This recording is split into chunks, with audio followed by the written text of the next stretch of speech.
The ninth regular meeting of the Medford City Council will now come to order. Clerk Hurtubise, please call the roll. Council Bears. Present. Vice President Caraviello. Present. Council Knight. Present.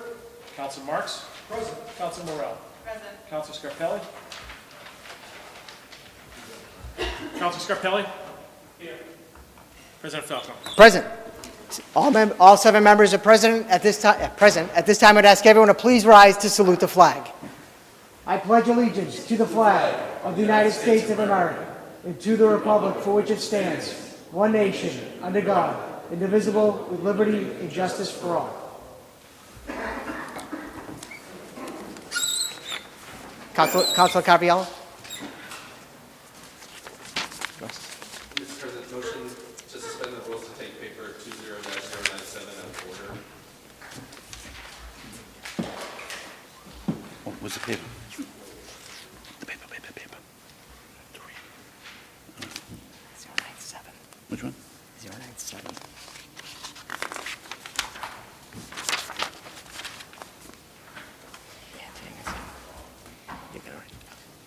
I'm going to speak on this one. So, there you go. 20097, offered by President Falco. Be it resolved that the administration update the City Council on the precautions the administration is taking in the City of Medford to protect our residents, in particular our children, seniors, and first responders from the coronavirus. Thank you, Vice President President Caraviello. Falco. Thank you, Vice President Caraviello. I've been receiving many calls from people throughout the community regarding coronavirus, and we have basically, if you're online or you're watching TV, it's everyone is talking about it, and it's a concern, a real concern throughout our community, throughout our country. And so we have a number of people here from the administration tonight that would like to speak and give us more information as to what the administration is doing with regard to coronavirus and how we're moving forward. And if they could please come forward at this If time. we could have someone from the administration, please speak. Thank you. Good evening. Name and address of the record, please. Dave Rodriguez, Chief of Staff in the Office of Mayor Ron Byrne. Thank you, Mr. Vice President. Thank you, Mr. President, for the opportunity for us to come up this evening and talk. Hold on one second. Start over. Let me get-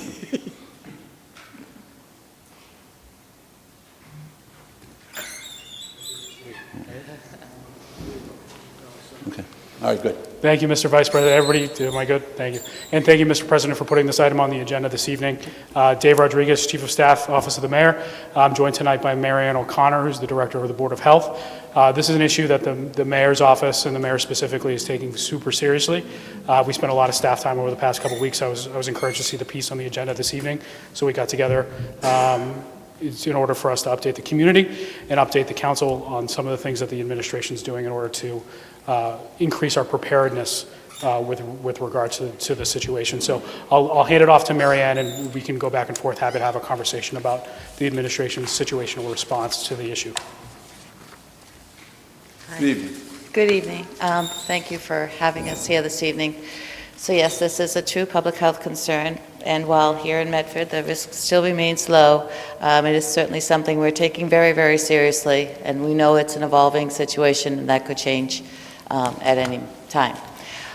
So for several weeks now, my department has been on weekly phone calls with the CDC, the Centers for Disease Control, as well as the Mass Department of Public Health, discussing guidance and preventive measures we could take. At this point, we're really beyond containment and at mitigation statewide and nationwide. Obviously, as you've heard, the best precautions, the best prevention is wash your hands, hand sanitizer, cough etiquette, stay home if you're sick.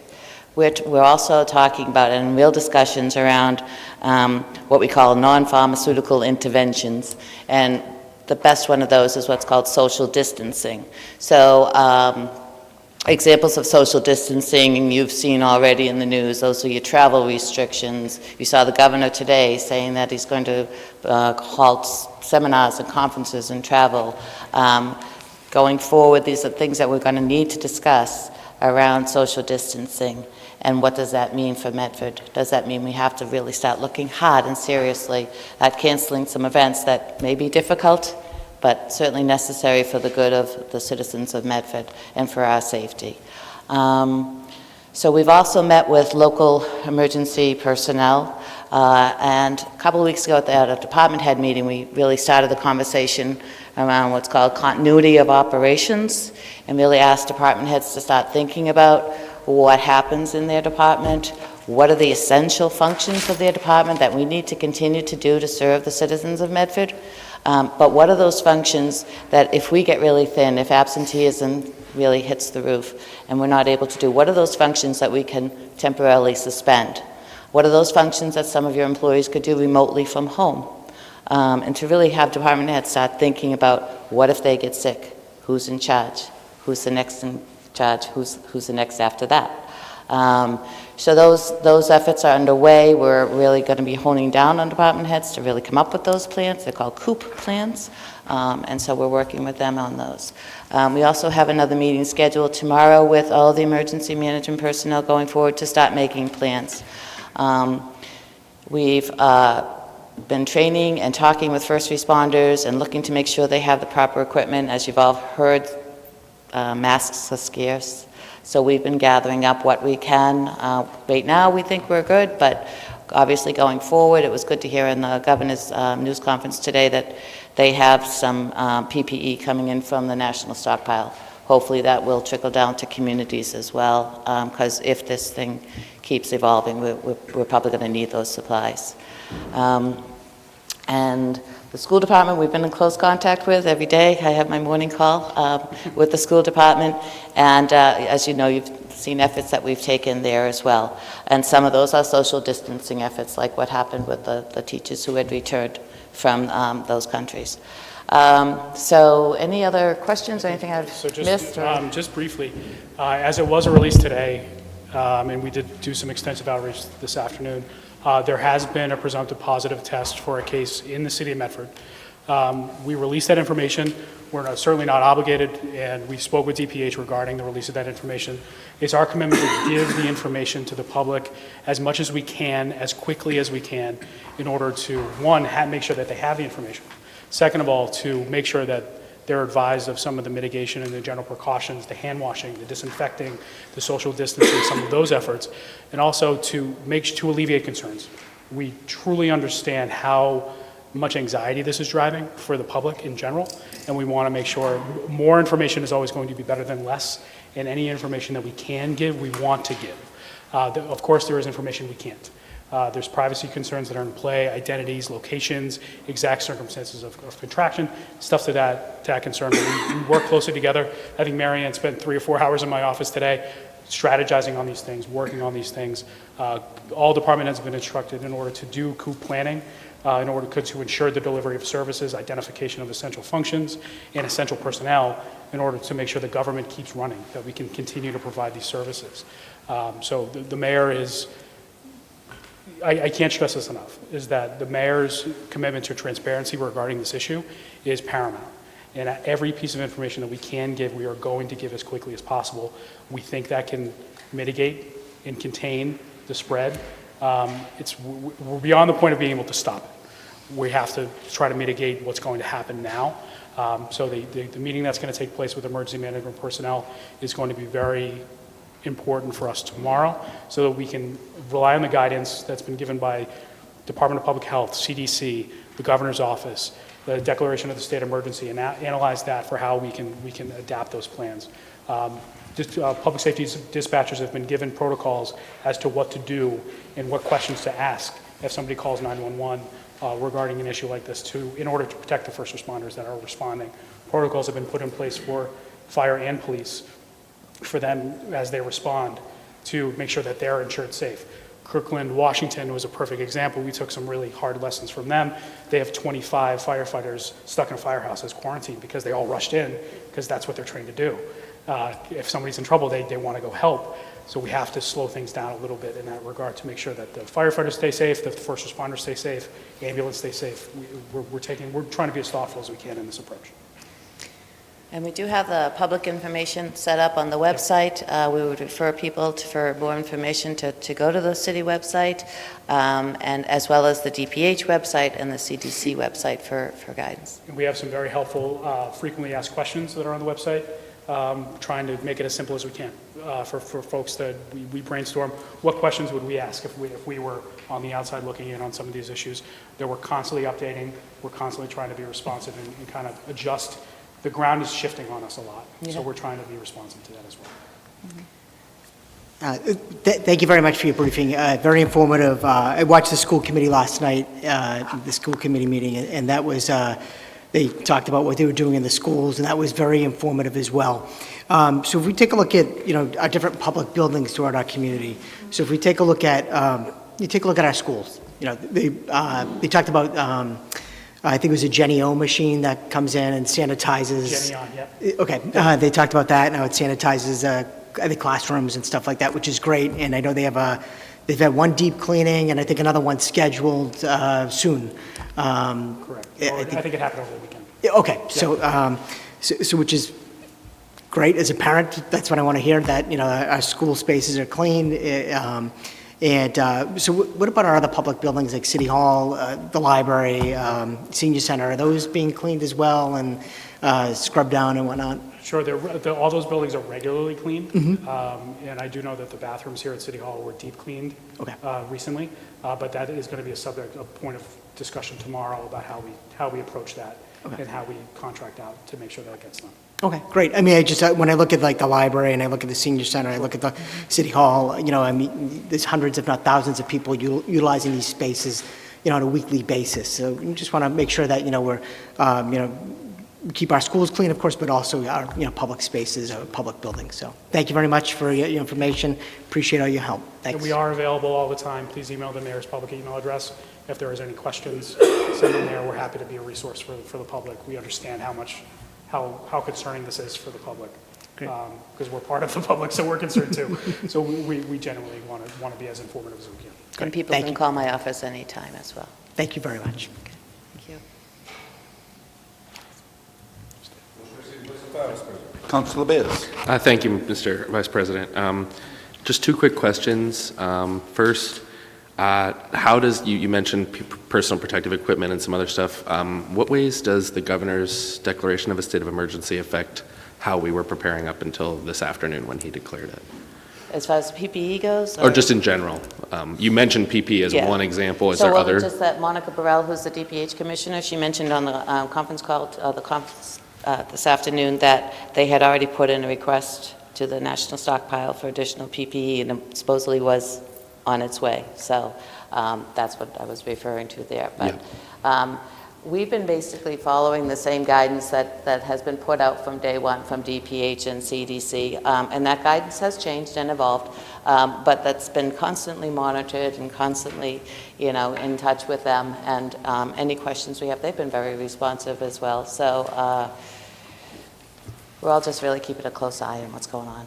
So, but just the declaration of emergency is an indication of more resources coming to help, not For necessarily. the state, it's more, and it's going to be quicker for the governor to get things done and maybe to waive certain things and to be able to cancel large assemblies and to be able to act, more swift than he would have been able to before. Got it. And then, have you discussed, or tomorrow are you planning to discuss any guidance for public bodies in terms of meeting? So we're all here right now. Other committees and groups meet as well. That's, The answer is yes. Yes. Yes, that is going to be part of the discussion. That's a big part of the discussion. We wanted to focus on that tomorrow. Cool. So we'll have a uniform guidance for the city for bodies and, From public health, yeah. yeah, Yes. great. Thank you so much. Councilor Scarpelli. Thank you, Mr. President. If I can, there were some concerns earlier.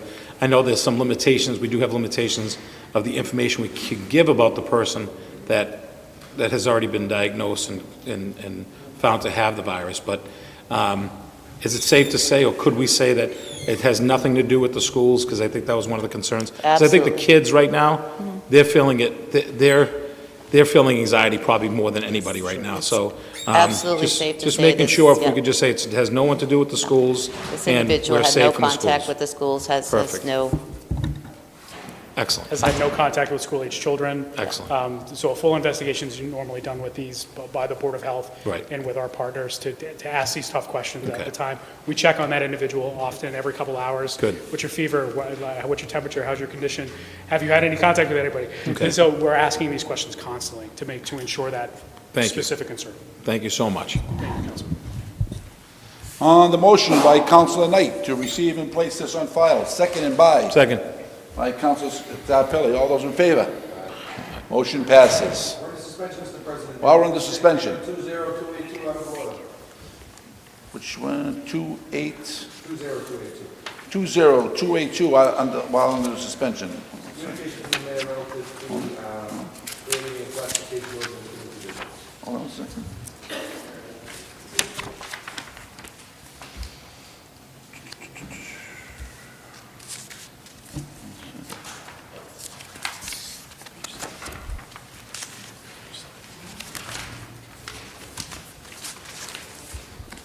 Communications from the mayor.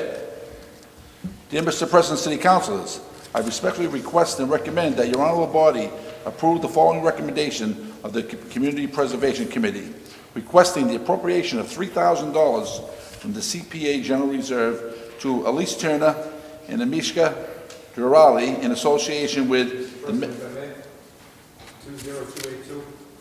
ordinance relative Oh, to the position. I'm sorry. All right. I apologize. 282. Dear Mr. President and Councilors, I respectfully request and recommend that your honorable body approve the following amendments to the revised ordinance entitled Personnel Article 2, Classification and Communication Plan, Section 66-33, entitled Officers and Employees Non-Union, by adding new positions of Director of Communications and Director of Community Affairs to the following classifications. Amendment A, classification, CAF-15, presently states that it applies as follows. CAF-15, Sealer of Weights and Measures / Recreation Director. The language of CAF-15 shall be amended to read as follows. CAF-15, Sealer of Weights and Measures, Recreation Director, Director of Communications. Amendment B, classification CAF-11 presently states that it applies as following. CAF-11, Assistant City Clerk. The language of CAF-11 shall be amended to read as follows. CAF-11, Assistant City Clerk, Director of Community Affairs. Respectfully submitted, Brianna Longo-Kern, Mayor. Councilor Knight. Mr. President. Hold on one second. I know we do have representatives from the administration here as well. I'm on? I'm on now? Okay. Mr. President, thank you very much. I do know we have representatives from the administration here as well. In my conversation with the mayor earlier this afternoon, it's my understanding that these two amendments would create classifications that are more in line with the functions and responsibilities that these individuals are performing in their office. The first amendment, Amendment A for Director of Communications, it's my understanding would be a reflective title of the position that was held by Ms. Devaney under the previous administration. And it's also my understanding that the Director of Community Affairs position under Amendment B would be reflective of the position that Ms. Fisk held under the previous administration. So what this is, Mr. President, is actually bringing their functional titles to be in line with the duties and responsibilities. But I won't steal Dave's thunder. Let him give us a brief synopsis of what's going on, and appreciate it. I couldn't have said it better. I think that's exactly right. So we took a hard look at this, and this is in line with the mayor's vision for the mayor's office and kind of being more transparent. Again, you're going to hear me say that quite a bit, of what the duties and responsibilities are. These jobs were both posted. Job descriptions are available for anybody that would like to take a look at them, but it's exactly like Councilor Knight said. Yeah, Mr. President, if I may, I spoke with the mayor last Thursday or Friday about the same issue, requested job descriptions. I know she forwarded them to the city clerk's office, and the city clerk had distributed them to the members of the body as well. I, for one, Councilor, don't see any issue with this paper. I think that the mayor deserves the right to be able to surround herself with her own team for what she feels is going to make her time in the corner office successful. So with that being said, I move for approval of the paper, Mr. President. It is an ordinance, so it's going to have to go through 3 readings. Councilor Morell. Thank you, Mr. President. I just wanted to clarify, so these are these don't have any impact on the budget as far as these changes. These are simply in title only, and they don't remove any other, they're not replacing any other positions, correct? No, these are lateral. So the effect on the budget is to be determined. We're modeling that stuff out now to Okay. determine, because when there's a transition, it's often hard to model exactly what the year end is going to look like based on transitions and vacation buyouts and other issues that are involved with the budget. So we're doing our best to model that out and make this as budget softening as possible. Okay, thank you. Thank you. On the motion by Councilor Knight, seconded by Councilor Scarpelli. Mr. Clerk, please call the roll. This is for first reading. Yes. Council Bears. Yes. Vice President Carriello. I'm Yeah. sorry, I got to call you last. Okay.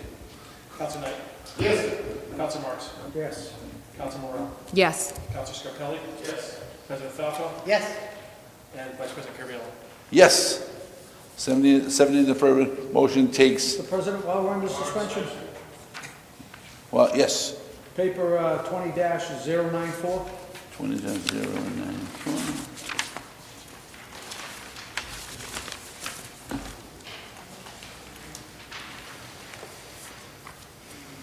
20-094, offered by Councilor Marks, be it resolved that the waste management contract be discussed regarding condominium participation.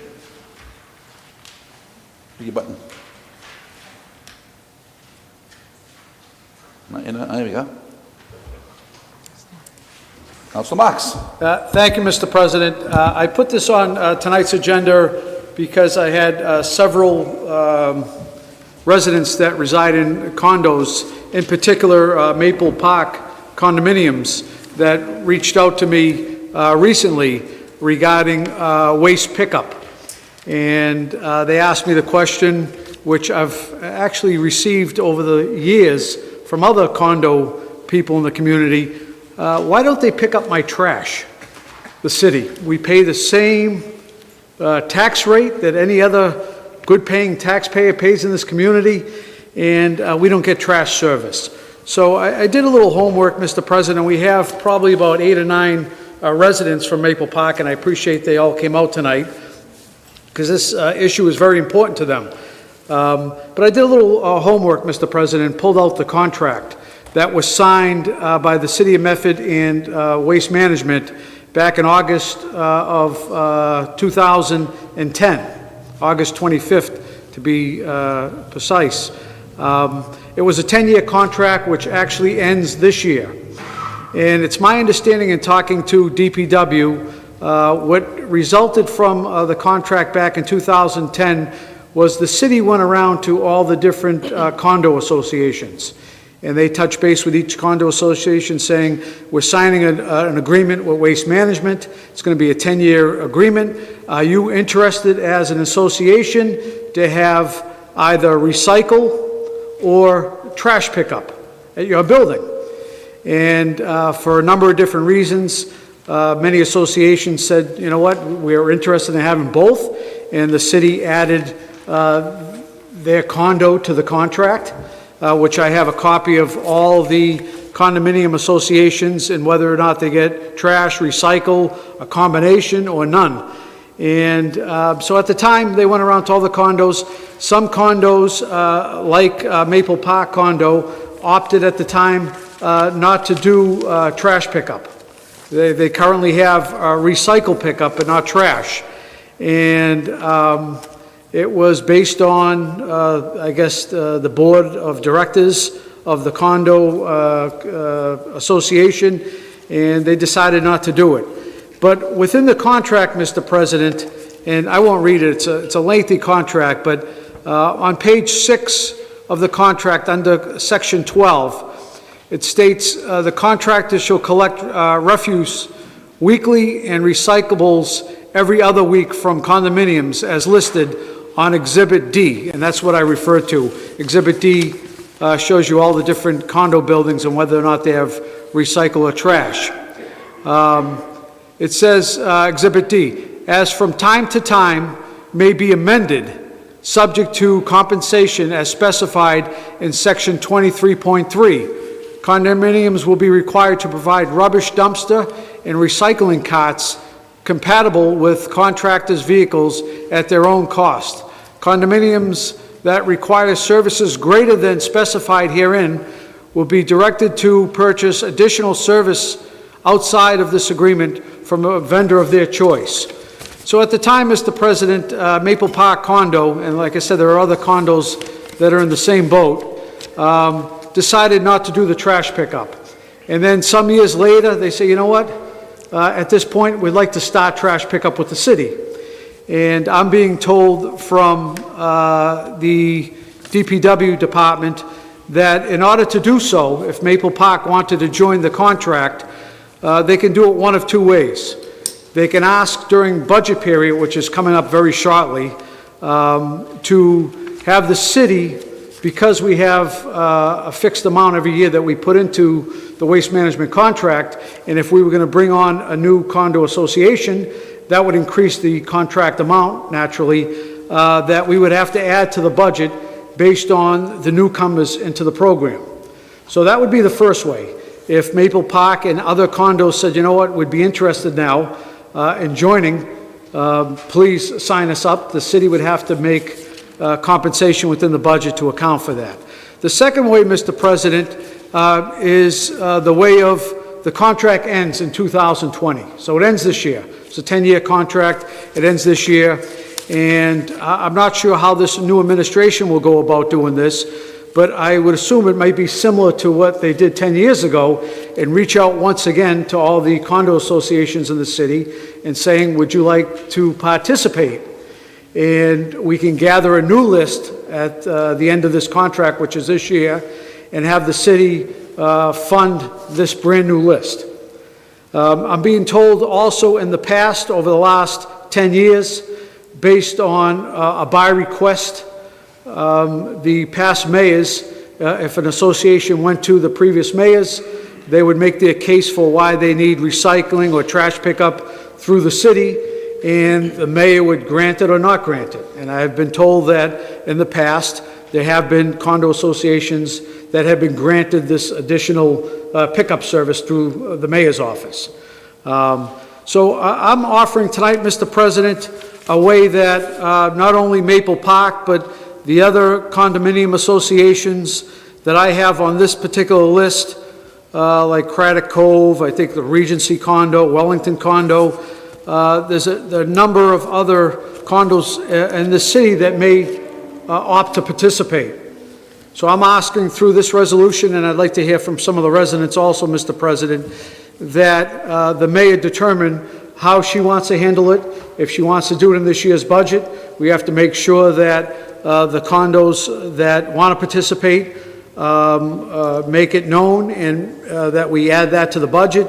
Or if the mayor feels best that we wait out the 5 or 6 or 7 months that are left in this 10-year contract and then just see if anyone else wants to join. That may be an easier way, Mr. President, but I'll leave that up to the administration. That's not up to me to decide. But based on my findings, Mr. President, the contract, in my opinion, does call for allowing newcomers into the contract, and it does state there'll be an associated cost for a newcomer. It also states if you have a large condo and you need more than the one pickup, which may be the case in some of the larger condos, that's added at your own expense, and that's spelled out in the contract. But my hope tonight, Mr. President, is really to put everyone on the same playing field. You know, we all pay taxes. I've had people in the past say, I pay taxes for school, but I have no school-age kids. That's not how we work in the city of Medford, Mr. President. We all pay a tax. We all should receive the service, and there's no reason why the condo associations and people that live in condos and pay the same tax shouldn't get that same service, Mr. President. Another issue too, Mr. President, if you don't have trash pickup, you're not eligible for bulk pickup.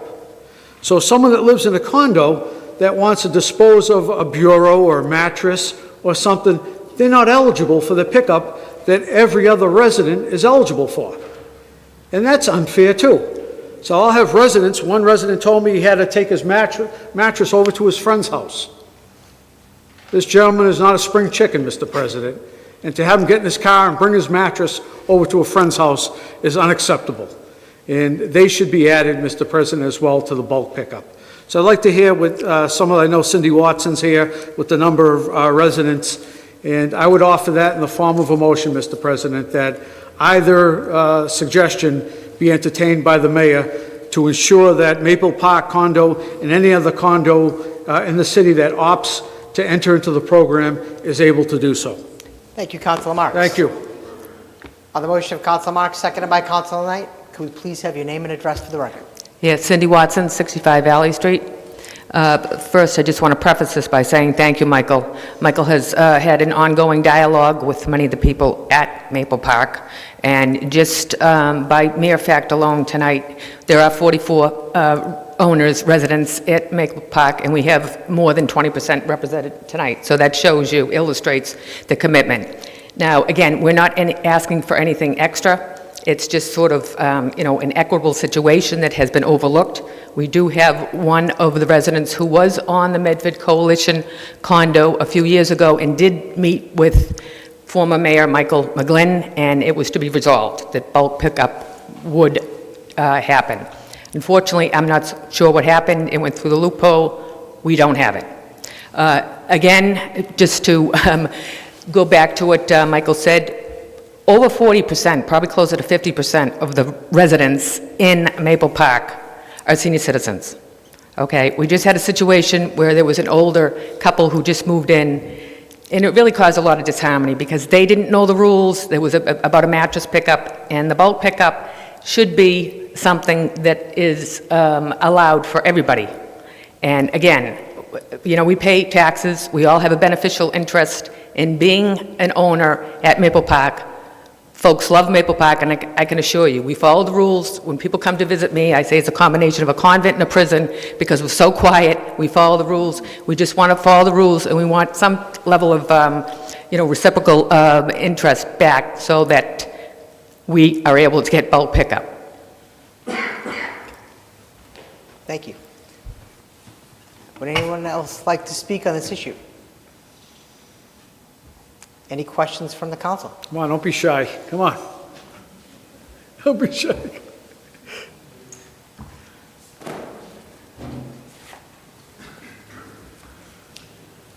Name and address for the record, please. My name is David Eddy. I'm a resident at Maple Park Condos. I was also a co-chair of the Medford Condominium Coalition, which petitioned the city to pick up trash at condominiums throughout the city. At the time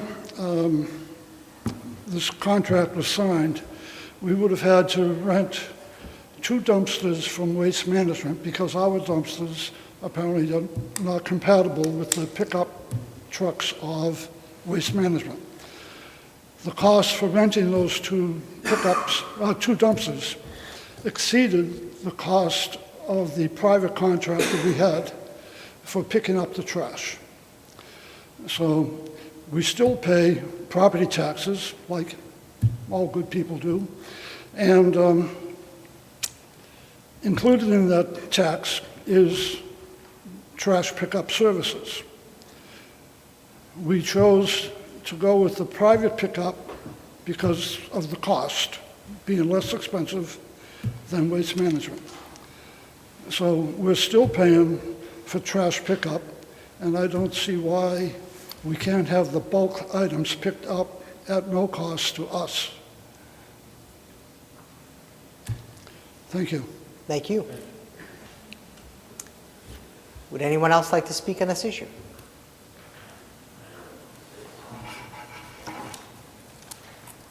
Thank you again, Michael.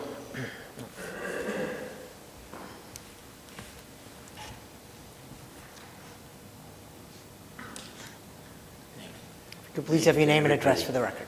Paul Mulvey, I'm a resident of 65 Valley Street, Maple Park Condos. And one of the things I just want to, we have rules and regulations as everybody else does. And one of our rules stipulates the trash pickup, and it's a whole page, and it tells us who to call. And we've had this for years. Now we're talking about bulk pickup. We may use this, I'm going to say at the end, 8 times a year. I'd say between 6 and 8.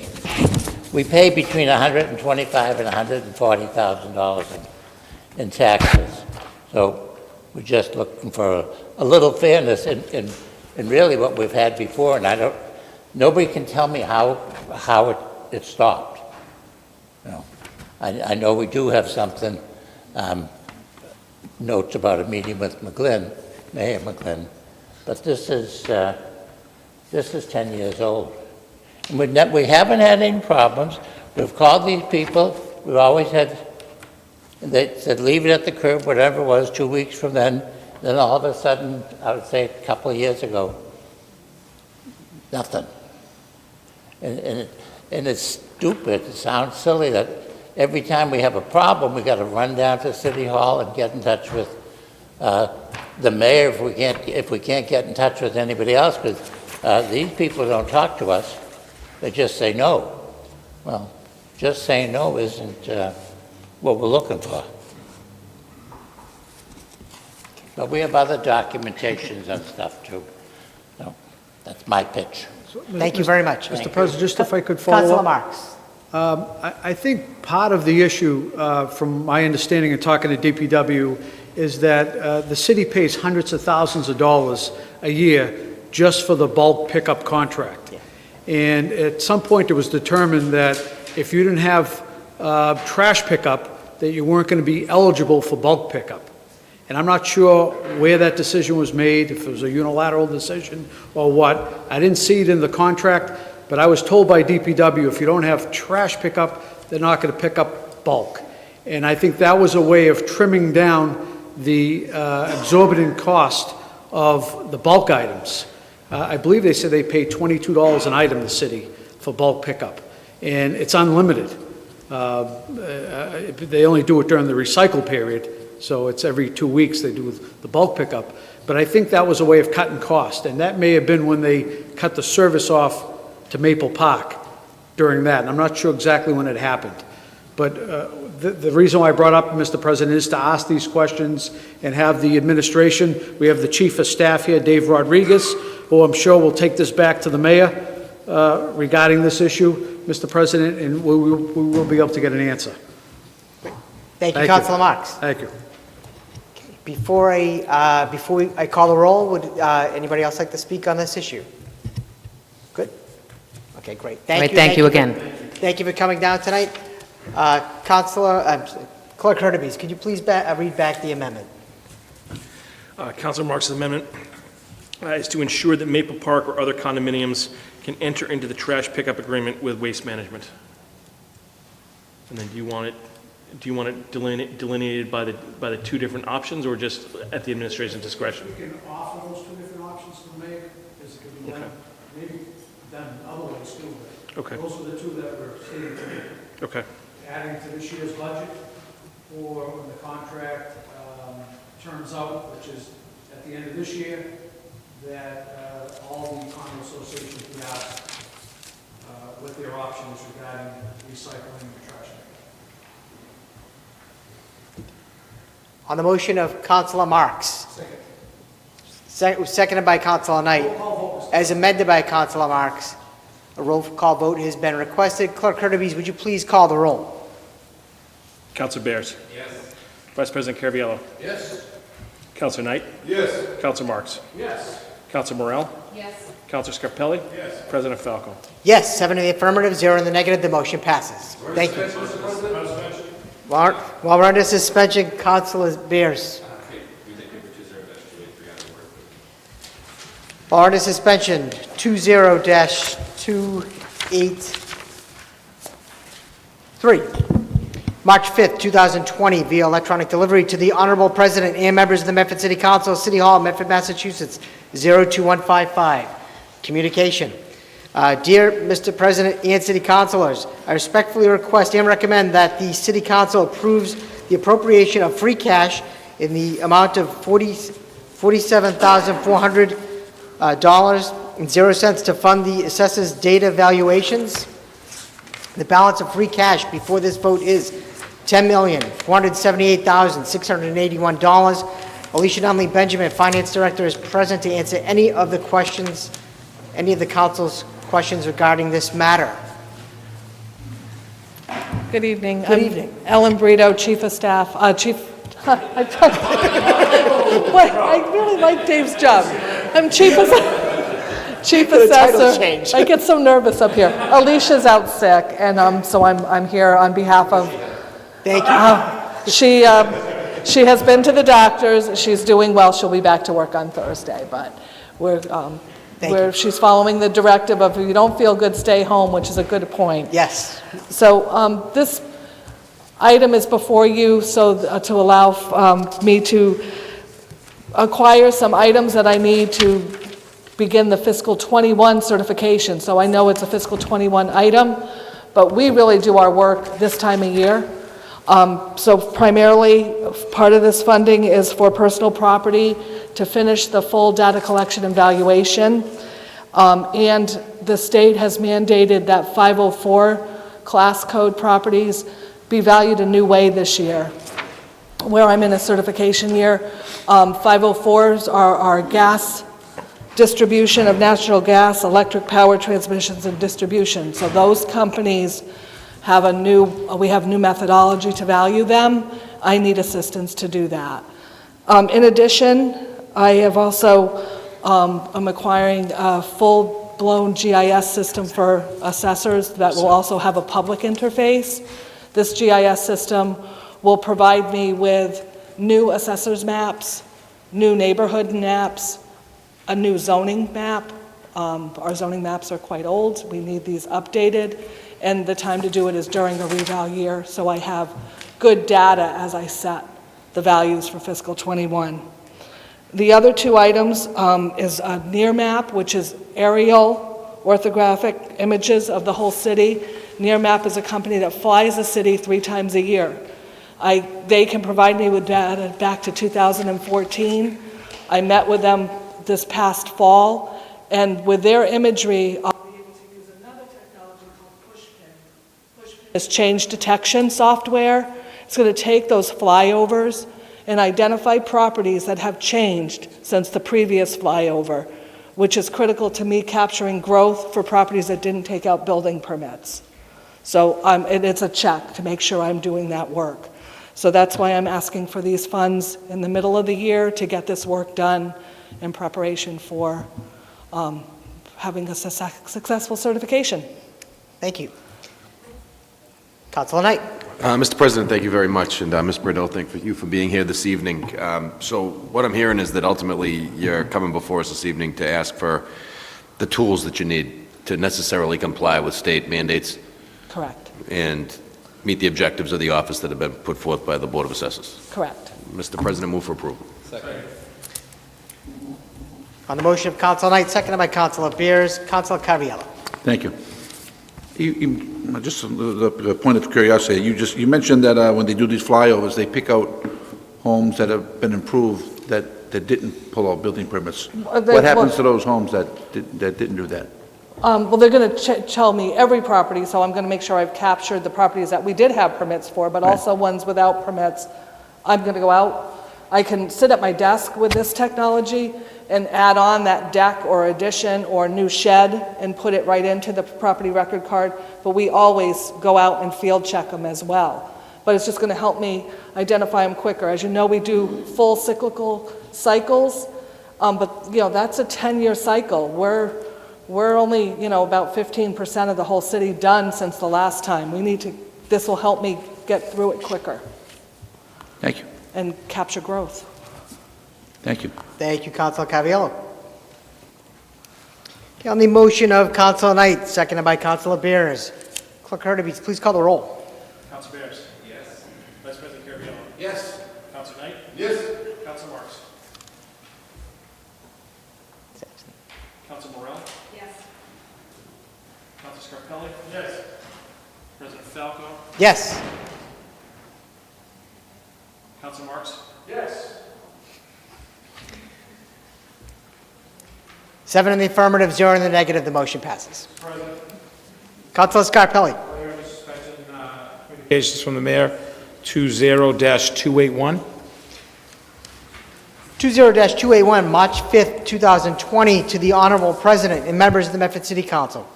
City Hall, Medford, Massachusetts, or 2155. Dear Mr. President and City Councilors, I respectfully request and recommend that your honorable body approve the following recommendation of the Community Preservation Committee, requesting the appropriation of $3,000 from the CPA General Reserves to Elise Turner and Amishika Durali in association with the Medford High School Center for Citizenship and Social Responsibility for the Duggar Park Benches Small Grant. The project will be tracked in the Community Preservation Fund for category General Reserve. Sincerely, Brianna Longa-Kern, Mayor. If we could please have your name and address for the record. Hello, my name is Amishka Durali. My name is Elise Turner. And so we are both CCSR student leaders, and what CCSR stands for is the Center of Citizenship and Social Responsibility. And I'll have Elise talk about our project. So a little bit of an overview of our project. It's called Benches for Duggar, and we want to basically implement 4 benches in Duggar Park, because right now the benches there, they're very worn down, chipped, very dirty. And so we want to implement the 4 benches, each with different themes that kind of like represent Medford as a whole. So we have LGBTQ+, diversity, the arts and sports, and we have a plan to like get students at Medford High to actually like put in some applications for art to put on the benches that relate to our themes, because we have many friends that are artists and definitely love to express themselves. And over at Medford High, we have a lot of murals that like represent Medford and stuff like that. So we think that'd be a good idea to like add a pop of color and make Medford even more beautiful than it already is. And we already have the benches made. They were donated to us by the New England Carpentry Union. And so we have those benches made, so the grant money will really just help us get paint and supplies that we need for the benches, but also we want to expand this project after we do Duggar Park. We want to expand the project to other parks in Medford, like Morrison Park and other parks. Great. Thank you. Some of the councilors have some questions. We'll start off with Councilor Scarpelli. Thank you, Mr. President. Thank you so much. I think that you coming up, I know that it's a little nerve-wracking when you're coming up to speak, but you did a great job in presenting. I know that we've had some of your student body here before us, some of your friends, and they've brought up some great initiatives, and we're so excited that you're here again, and your goal is really to make Medford beautiful and share what we're truly about. And I think that the 4 categories you chose for Duggar Park, I think it's a great way to spread that love. So I think you guys have done a great job. I think this is a great initiative. I know that like my son John is also doing some great things with a great historian, Mr. Ken Kraus. So everything is nonstop, and it's so exciting to see. So I fully support this paper and move forward for approval. Thank you, Councilor Scarpelli. Councilor Beers.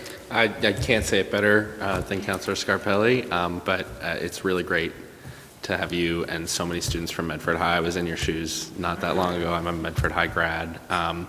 Just coming down here and voicing what you think we need to do to, I think you said it perfectly, make Medford more beautiful than it already is.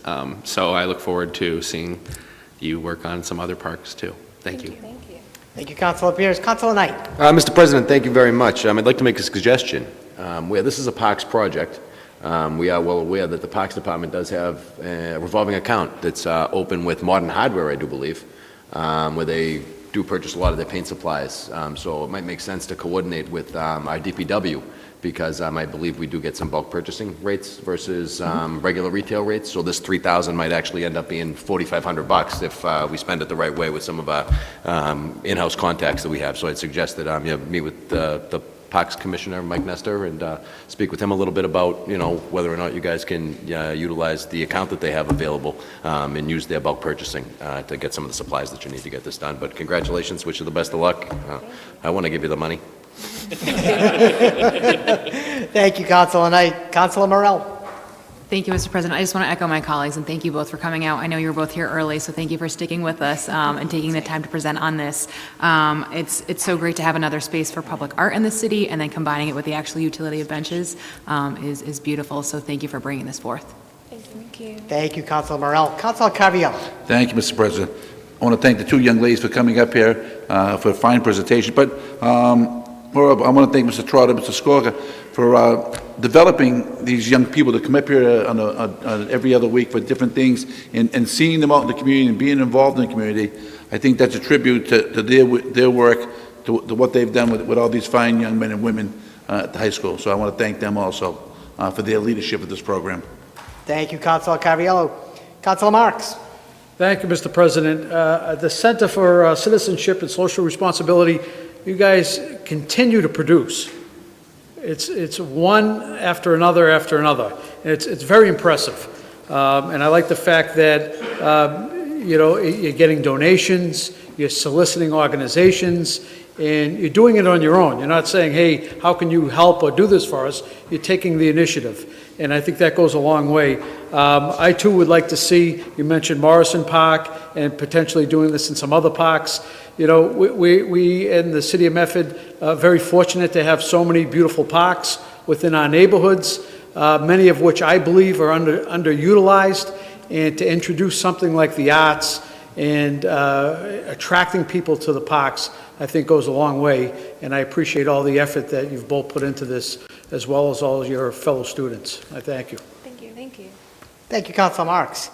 And if I agree 1,000% with my colleagues and everything they said, great presentation. I love the project, and I think it'd be fabulous if we could roll this out in all of our parks. We have close to probably, around 35 parks in our city. And if we could do this in all our parks, I think it would be great. And I can't say enough about the CCSR, Mr. Skork and Mr. Trotter. They run a great program. My kids are involved in the program as well. I always say to my kids, it's a Falco requirement. You have to be part of CCSR, and they all are. So, but I can't say enough good things about the CCSR and the work that they do. So congratulations, great job. And on the motion of Councilor Scarpelli, seconded by Councilor Marks. Councilor Beers, seconded by Councilor Beers. Clerk Hurtubise, please call the roll. Council Bears. Yes. Vice President Caraviallo. Yes. Council Knight. Yes. Council Marks. Yes. Council Morell. Yes. Council Scarpelli. Yes. President Falco. Yes. Seven in the affirmative, 0 in the negative. The motion passes. Congratulations and good luck. Thank you. Thank you.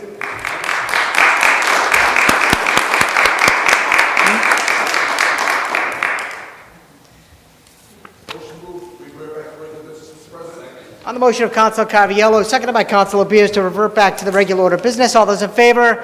All those opposed? Motion passes. Hearings. 20-066. City of Medford, notice of a public hearing. A public hearing will be held by the Medford City Council in the Howard F. Alden Memorial Auditorium, 85 George P. Hassett Drive, Medford, Massachusetts, on Tuesday evening, March 10th, 2020, at 7 p.m.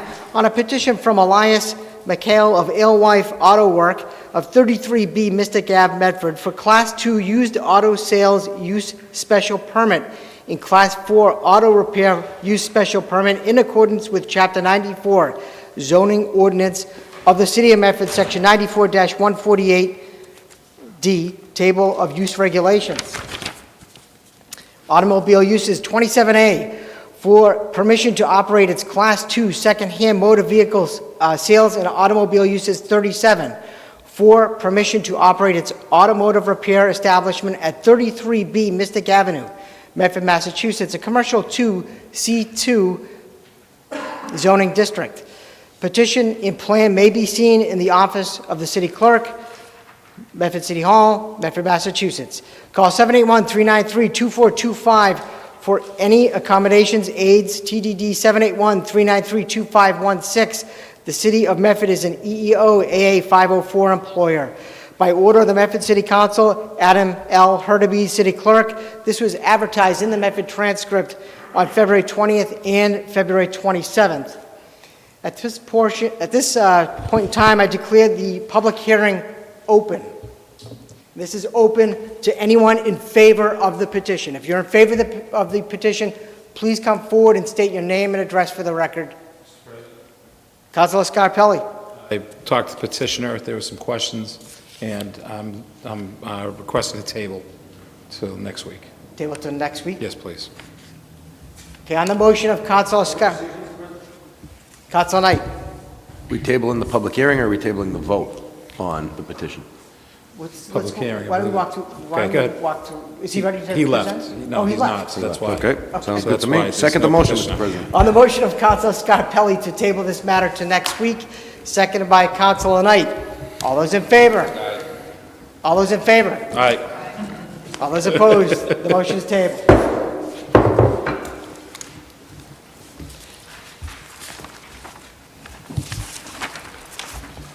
Motions, orders, and resolutions, 20-088, offered by Councilor Bears. Be it resolved that the Medford City Council requests that the city administration notify all Medford retirees by mail of the March 16th nomination deadline for the elected retiree seat on the other post-employee benefits liability, OPEB, Fund Board of Trustees.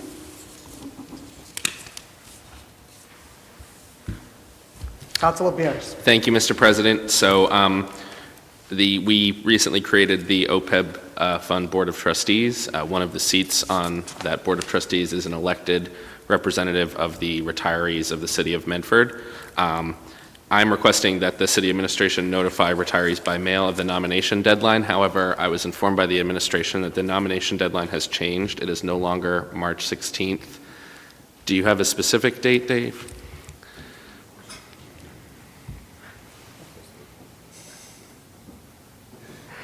Thank you, Mr. President. Councilor, I'm not sure of the exact date. Alicia Nunley, who's, I get is it, I'm sorry? I'm not sure of the exact date. I do know that we were talking about a couple things regarding the OPEB trust fund, so I will defer to her on the exact date. I can send a communication to you and to the rest of the council with the exact date once she returns from her illness. We're expecting this week.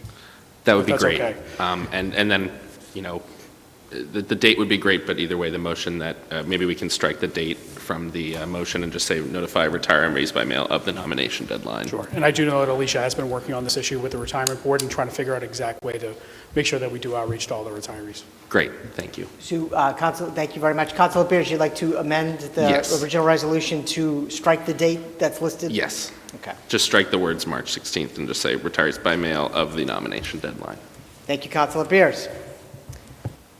On the motion of Councilor Bears, seconded by Councilor Carviallo. All those in favor? All those opposed? The motion passes.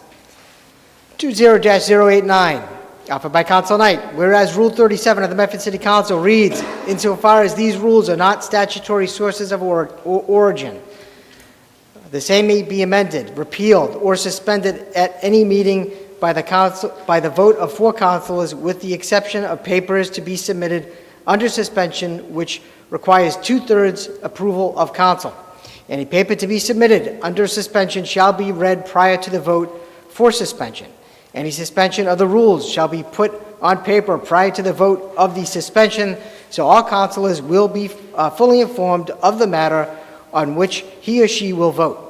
If any action is taken inconsistent with these rules, the same shall be construed to have been taken in suspension thereof, provided 4 councilors concur in such action. Be it resolved that the Medford City Council amend Rule 37 by striking the section in its entirety and replacing it with the following: amendment or suspension of the rules. Insofar as these rules are not statutory sources of origin, the same may be amended, repealed, or suspended at any meeting by the vote of 4 councilors, with the exception of papers to be submitted under suspension, which requires 2/3 approval of the council. Any paper to be submitted under suspension shall be read prior to the vote for suspension. Any suspension of the rules shall be put on paper prior to the vote of the suspension, so all councilors will be fully informed of the matter on which he or she will vote. Number 1, papers offered under suspension for immediate consideration shall be limited to public service announcements, condolences, recognition, celebratory, and emergency matters. Number 2, any other papers offered under suspension of the rules shall be tabled following introduction by the sponsor without further debate and placed on the agenda for the next regular meeting. If any action is taken inconsistent with these rules, the same shall be construed to have been taken in suspension thereof, provided 4 councilors concur in such action. Councilor Knight. Mr. President, thank you very much. I bring this paper forward in response to the 2/23/2020 legal opinion of the the acting city solicitor, which responded to a question asked by the president that was prompted from an inquiry from a citizen. And the question was, is a paper offered under suspension is a resolution offered under suspension a violation of the council rules because it's not on the agenda? And the question was asked in the broadest of terms, and the solicitor answered it in the broadest of terms, and the response came back yes. Papers that do not show up on the agenda that are brought up under suspension are violations of the open meeting law. Then the solicitor's response went on to go into specific detail about matters that could be reasonably foreseen and matters that could not be reasonably foreseen, and emergency matters, Mr. President. So in an effort to allow us to still raise certain issues under suspension and in review of some open meeting law determinations that I was able to put my hands on, one of them being the expert's decision, I came up with some language that would allow us hopefully to have the ability to still offer papers under suspension but still comply with the open meeting law, because based upon the 310-2020 committee of the whole that we just had, there was a lot of discussion surrounding the solicitor's opinion and what could or could not be offered under suspension. So with that being said, this is an attempt to address the solicitor's opinion and still provide us with the flexibility that's necessary based upon some open meeting law determinations that have been issued by the Office of the Attorney General. As we are all aware, the Office of Attorney General is the authority that's responsible for compliance with the open meeting law. Any complaints that would be filed against this public body deliberating in violation of the open meeting law would be handled by the Office of the Attorney General, Mr. President. So what I'd like to do is ask that this paper be sent to the city solicitor for a legal review to see if it complies with her legal opinion. And get a response back, and then potentially take a look at the way that we do business internally to ensure that we have more transparency, but we still also have the ability and availability to bring papers under suspension. The first meeting of this term, Mr. President, I did put a paper forward requesting that we change the night of our meetings from Tuesdays to Wednesdays. And the reason I brought that proposal forward was because based upon the open meeting law, you need to have 48 hours before your meeting to have the notice posted with the agenda. Because our meetings are on Tuesday, weekends and holidays don't count, so we'd either have to get our agenda out on Friday morning or Thursday afternoon, dependent on whether or not we had a Monday holiday. So that would only allow us, a very limited amount of time to put items on the agenda. Upon review of items that have been filed on the agenda, it was pretty one in every 5 matters that this council discussed by way of resolution that was getting put on the agenda was getting put on under suspension and never being actually placed on the agenda and seen by the general public when the notice was posted. So this prompts me to bring forward another proposal for rule changes to allow us to be a little bit more transparent, to allow us to have some items on the agenda for discussion and deliberation, or to put items on the agenda at a future date for discussion and deliberation that come up under suspension. So I'd ask my council colleagues to support this measure and moving this matter to the city solicitor's office for a legal review. And that's about it, Mr. President. That's the presentation in a box and bow. Thank you, Councilor Knight. Councilor Scarpelli. If I can, through the chair, to Council Knight, in layman's terms, so people can understand, this resolution is really to have the voice of the people heard and not stifled, correct? This has no impact whatsoever No at impact. all on the public participation portion of our meetings. This is really just related to council action. Only a councilor can bring forward a resolution. Only a councilor can make a motion. So this only affects the actual conduct of councilors. Right. And in recent, as we can see, we had some discussions about open meeting laws, and I think that I applaud my fellow councilor to look at these concerns under transparency to make sure that the people are heard and we're giving them the proper forum where we're not stifled and they're not stifled. So I applaud you with this resolution, and I support it wholeheartedly. Thank you. Thank you, Councilor Scarpelli. Please have your name and address for the record. William Navarre, 108 Medford Street, apartment 1B. Just as I was just looking through the language here, and I noticed it was a chance maybe to bring up one of my many pet issues, and that is the use of the word shall. We're talking about making the people more able to interact with the city, and it's actually become part of the plain language federal guidelines at plainlanguage.gov. The word must is the clearest way to convey to your audience that they have to do something. Shall is one of those officious words that has encumbered legal style writing for many years. The message that shall sends to the audience is, this is deadly material. Shall is also obsolete. When was the last time you heard it used in everyday speech? So just as a friendly amendment, and because I'd love to get a small victory on this issue. Wouldn't we all, where brother? we can understand. I'd love to see the, and I see shall appears elsewhere in here. We're not going to go through and fix them all, but it'd be nice as we add language to the code, I think, to replace shall with must. Thank Thanks. you. Councilor Beers. Thank you, Mr. President. I wanted to add that I definitely support clarification of the rules based on the opinion, and also generally going through the rules and reviewing them for making sure that they're aligned with the law, modernized, and clear to the public to read. So replacing shalls with must where we can. Thank you. Thank you, Councilor Beers. If we could please have your name and address for the record. Certainly. Joe Villone, 446 Charles Street, Malden, Mass. It's good to see this council again. One of my readers said it's an incorrect reading of the AG's opinion. Now, this reader gave me permission to say this and was a former government official here. Wasn't this same issue brought to the council in April of 2019 by the same city councilor? Is it the same exact wording? April 2019, and it was shot down by the council. Councilor Knight.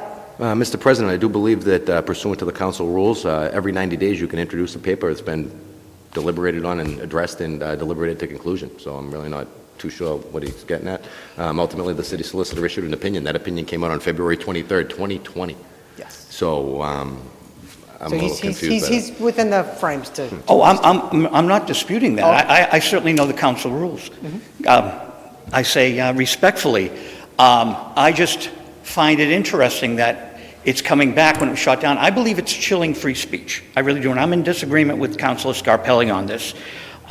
When city councilors use suspension of the rules so that petitioners, many petitioners, speak at the end of the night, I find it a kind of a quasi-censorship, if you will. So this one concerns me a bit. And as you know, I run magazines. I actually brought a magazine into the city just 2 weeks ago. And it worked very hard to bring transparency and free speech to the city by having another newspaper here. This is very dear to my heart, as you all know. So having the council voting on suspension of the rules, it just seems like the council wants more power, and the people should have the ability to speak. Maybe the council should consider a new rule where petitioners speak first at the city council at 7 o'clock, and then after a half hour or more, then the city council begins, and then they can suspend the rules and do whatever they want. I'm just suggesting something. A lot of my readers are in conflict with this, and they are very upset. So I just want that on the record. Thank you. Thank you. Move the question. Councilor Carviallo. Thank you, Mr. President. I thank Councilor Knight for bringing this forward. It's obvious that this council's been in violation for many years, and I don't think there was any malice intent in it, but it has been brought to our attention that we are in violation, and we are trying to correct the rules to make sure that we are in line with the Attorney General's decision and our solicitor's opinion also. So I do support sending this to the solicitor for interpretation. Thank you, Councilor Carviallo. Councilor Morell. Thank you, Mr. President. Yeah, I want to thank Councilor Knight for bringing this forward, and I believe sending to the city solicitor, or the acting city solicitor, for an opinion on this change is the right thing to do. And I agree that this is done in an effort to actually increase participation, and that people can understand what's going to be on the agenda and what they can come to speak on, and make plans to actually come out to the council to speak on those items. So, thank you. Thank you, Councilor Morell. On the motion of Councilor Knight, seconded by Councilor Carviallo, to move this paper to the city solicitor for legal review. On that motion, all those in favor? Aye. All those opposed? The motion passes. 20-090, offered by Councilor Knight. Ordinance establishing an extended illness leave bank. There shall be an extended illness leave bank for employees of the city who participate therein. Extended Illness Advisory Board appointment eligibility term. There shall be an Extended Illness Leave Bank Advisory Board. This board shall consist of 5 members that are city employees appointed by the mayor no later than 30 days following passage. These appointments shall be subject to council approval. Board members will serve a term of 24 months from the day from the date of council confirmation. No more than 2 board members shall be employees at will. Administration. The Director of Personnel shall administer the bank in accord with the rules and regulations established by the Extended Illness Leave Bank Advisory Board and shall be precluded from serving as a member of this board. Implementation, participation requirements. The Extended Illness Advisory Board shall prescribe regulations governing its operation no later than 60 days following confirmation of its 5th member. The Extended Illness Advisory Board may alter, amend, and update these regulations from time to time thereafter by majority vote of its members. Excuse me. This shall make one-time investment of 75 leave days to establish the Extended Illness Leave Bank. Thereafter, any employee of the city who has completed 1 year of service may participate by donating to said bank any earned sick, personal, or vacation leave time in such amount with such frequency as said regulation shall permit to maintain a sufficient balance in the bank, but not less frequently than annually. Upon medical verification pursuant to such regulations, a participating employee with an extended illness who has exhausted all other earned leave and who has been on leave because of such extended illness for not less than 20 consecutive workdays may obtain from said bank additional paid leave or not more than 120 days in any 2-year period. Current employees with all other earned leave exhausted who have been on leave because of extended illness shall be eligible to seek benefits from the Extended Illness Leave Bank retroactively to January 1st, 2020. It shall not be required to donate to said bank any earned sick, personal, or vacation leave time to participate. Said regulations shall provide safeguards against use of said bank by employees who have improperly used existing sick leave. The head of each city department shall not less than twice annually provide written notice to each employee of the opportunity to participate in said bank. Upon receipt of the first such notice, each employee shall be required to sign a form issued by the city indicating that such employee has been informed of the opportunity to participate in said bank. Nothing contained herein shall affect existing collective bargaining agreements containing provisions relating to the establishment of extended illness leave banks. Councilor Knight. Mr. President, thank you very much. Thank you. This is an attempt to establish an extended illness leave bank by ordinance for all city and school department employees. An extended illness leave bank is a bank where existing employees can donate one of their leave days to a pool. And if one of their coworkers suffers a catastrophic injury or illness, they're able to draw down upon those leave days if they've exhausted all of their own. And there are certain parameters and requirements that are in place to be sure the people that become eligible to draw down these extended illness leave days aren't sick leave abusers. The state has a very similar program, and when I say very similar, I copied the language from Massachusetts General Law, Chapter 4, Section 7P. I'm sorry, Chapter 7, Section 4P, to create this ordinance, and then just put in that advisory council language, Mr. President, how we're going to administer this sick leave bank. So what I'd ask is that, we obviously have a committee of the whole on a piece of legislation that's this wordy with the city solicitor and the director of personnel to determine what steps we can take to establish an extended illness leave bank. I said that we should, first make a 75-day investment in the bank to get it up and running, to allow existing employees that are out on extended leave to begin to draw down on the bank, and then we can establish an extended illness leave bank advisory council that will be able to come up with rules, regulations, monitor the program, and have the director of personnel as the program administrator, Mr. President. So this is really an attempt to try to put something in place to do something good for the residents, for the workers here in the city. When you sit back and you think about people that have suffered from catastrophic injury and catastrophic illness here in the city of Medford, you think of people like Richard Lee, who, fought a very, very public battle with pancreatic cancer and wasn't able to beat it, Mr. President, but, had 40 years of service here in this building, but was still out for an extended period of time. We talk about someone like Joe Conway, or Brian Rabbit, who we all stood beside and, wished him well wishes when he's going through a very public battle with pancreatic cancer right now, Mr. President. This is something that'll help employees that have been good public servants here in the community, that have given their all to the community. I'm hoping that we can put something in place that provides a protection and a safeguard for these employees, so that if something unforeseen and catastrophic does happen related to their health or their physical well-being, that there's a safety net that's there for them. We value our employees, and I think that we should make steps to show it. Thank you, Councilor Knight. On the motion of Councilor Knight, seconded by Councilor Scarpelli, Councilor Beers. Thank you, Mr. President. I just wanted to say thank you to Councilor Knight for drafting this, and that I strongly support it. In my past, I was a federal employee, and I believe we had a similar program, and I also know that the state has that same program, and it's incredibly helpful and important to folks who are going through difficult extended illnesses. So I strongly support this, and again, thank you, and support the motion. Thank you, Councilor Beers.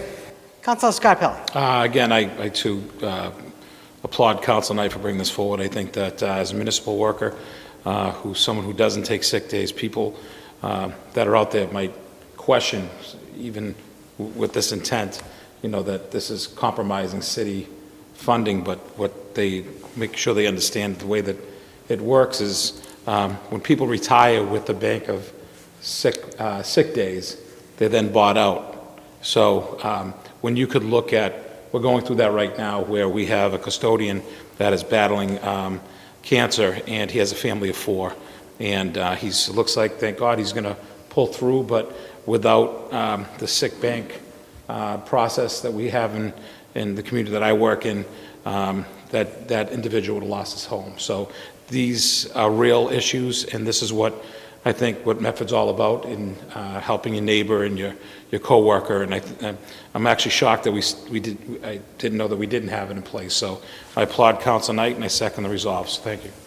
Thank you, Councilor Scarpelli. Councilor Cariello. Thank you, Mr. President. I want to thank my colleague for bringing this forward. It is a good thing to have people who do exhaust their leave. I have just one question. So is there a maximum on what other people can donate into the bank, or just that anything you want? President, Councilor Knight. based upon the language of the ordinance that is proposed, it gives discretionary authority to the Extended Illness Leave Bank Advisory Committee to come up with the regulations, to determine, what will work for both the workers and the community, what will work, for the city, because in the school department, because we don't want to obviously also have a financial situation. But it's pretty much, aside from the 75 days that first get dumped into the pool by the government, after that, it's all donated days. Right. And So- the parameters would be established by the Extended Illness Leave Bank Okay, so Advisory no Committee. parameters has been established of how many days people can put in? No. I believe the language says, and it's right in the second paragraph, I think.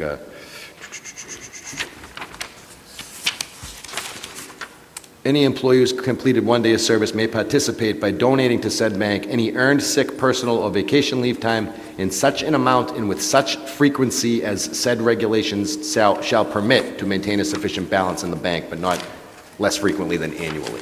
Okay. So the board will convene to establish the parameters of this also, correct? They have the power to promulgate rules and regulations, yes. Thank you. Thank you, Councilor Cariello. Councilor Knight, thank you for bringing this forward. I think it's long overdue. I'm glad that you brought this forward tonight. So on the motion of Councilor Knight, seconded by Councilor Scarpelli, to move this to committee of the whole meeting, and we will invite the city solicitor and the director of personnel. On that motion, all those in favor? Aye. All those opposed? The motion passes. 20-091, offered by Councilor Knight, whereas Rule 18 of the Rules of the Medford City Council reads, every order and resolution must be endorsed.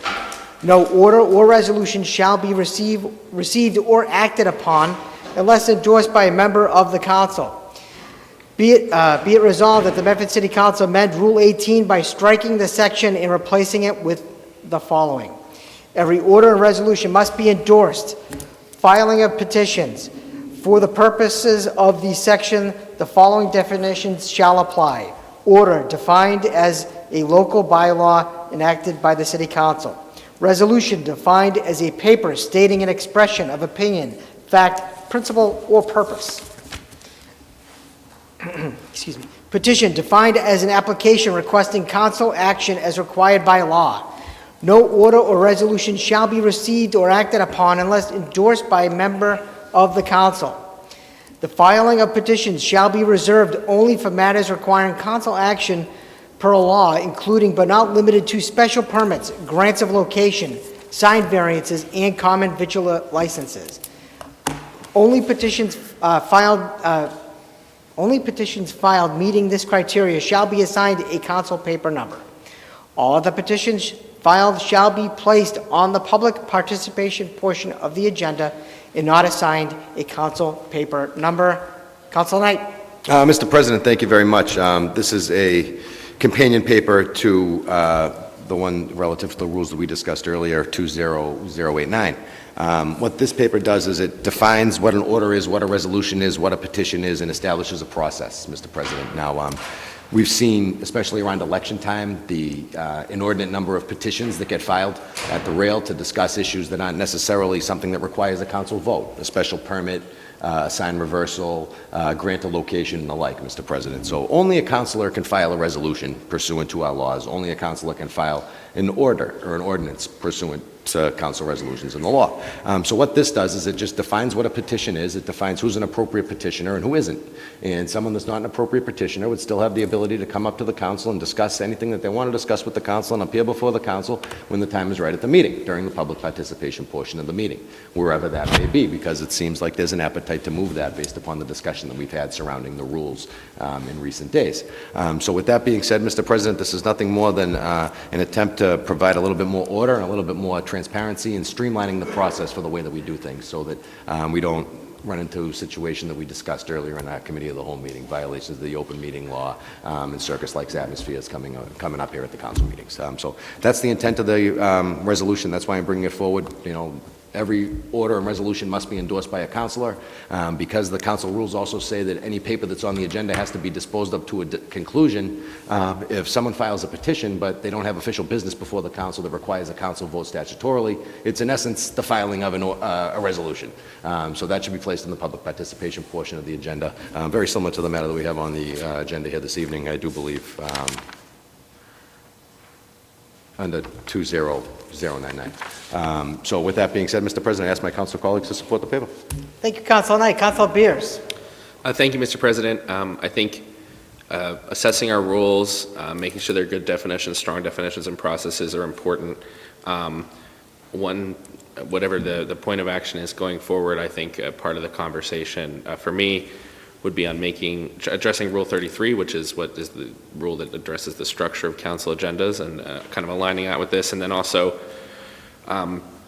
making sure we have clear definitions of public participation as relates to the council rules, and also that those are clearly explained to the public through the city website and other means, and just making sure that we're providing equal public participation to what we provide now, I think is important. So just as discussion goes forward, I think it's important to keep those things in mind.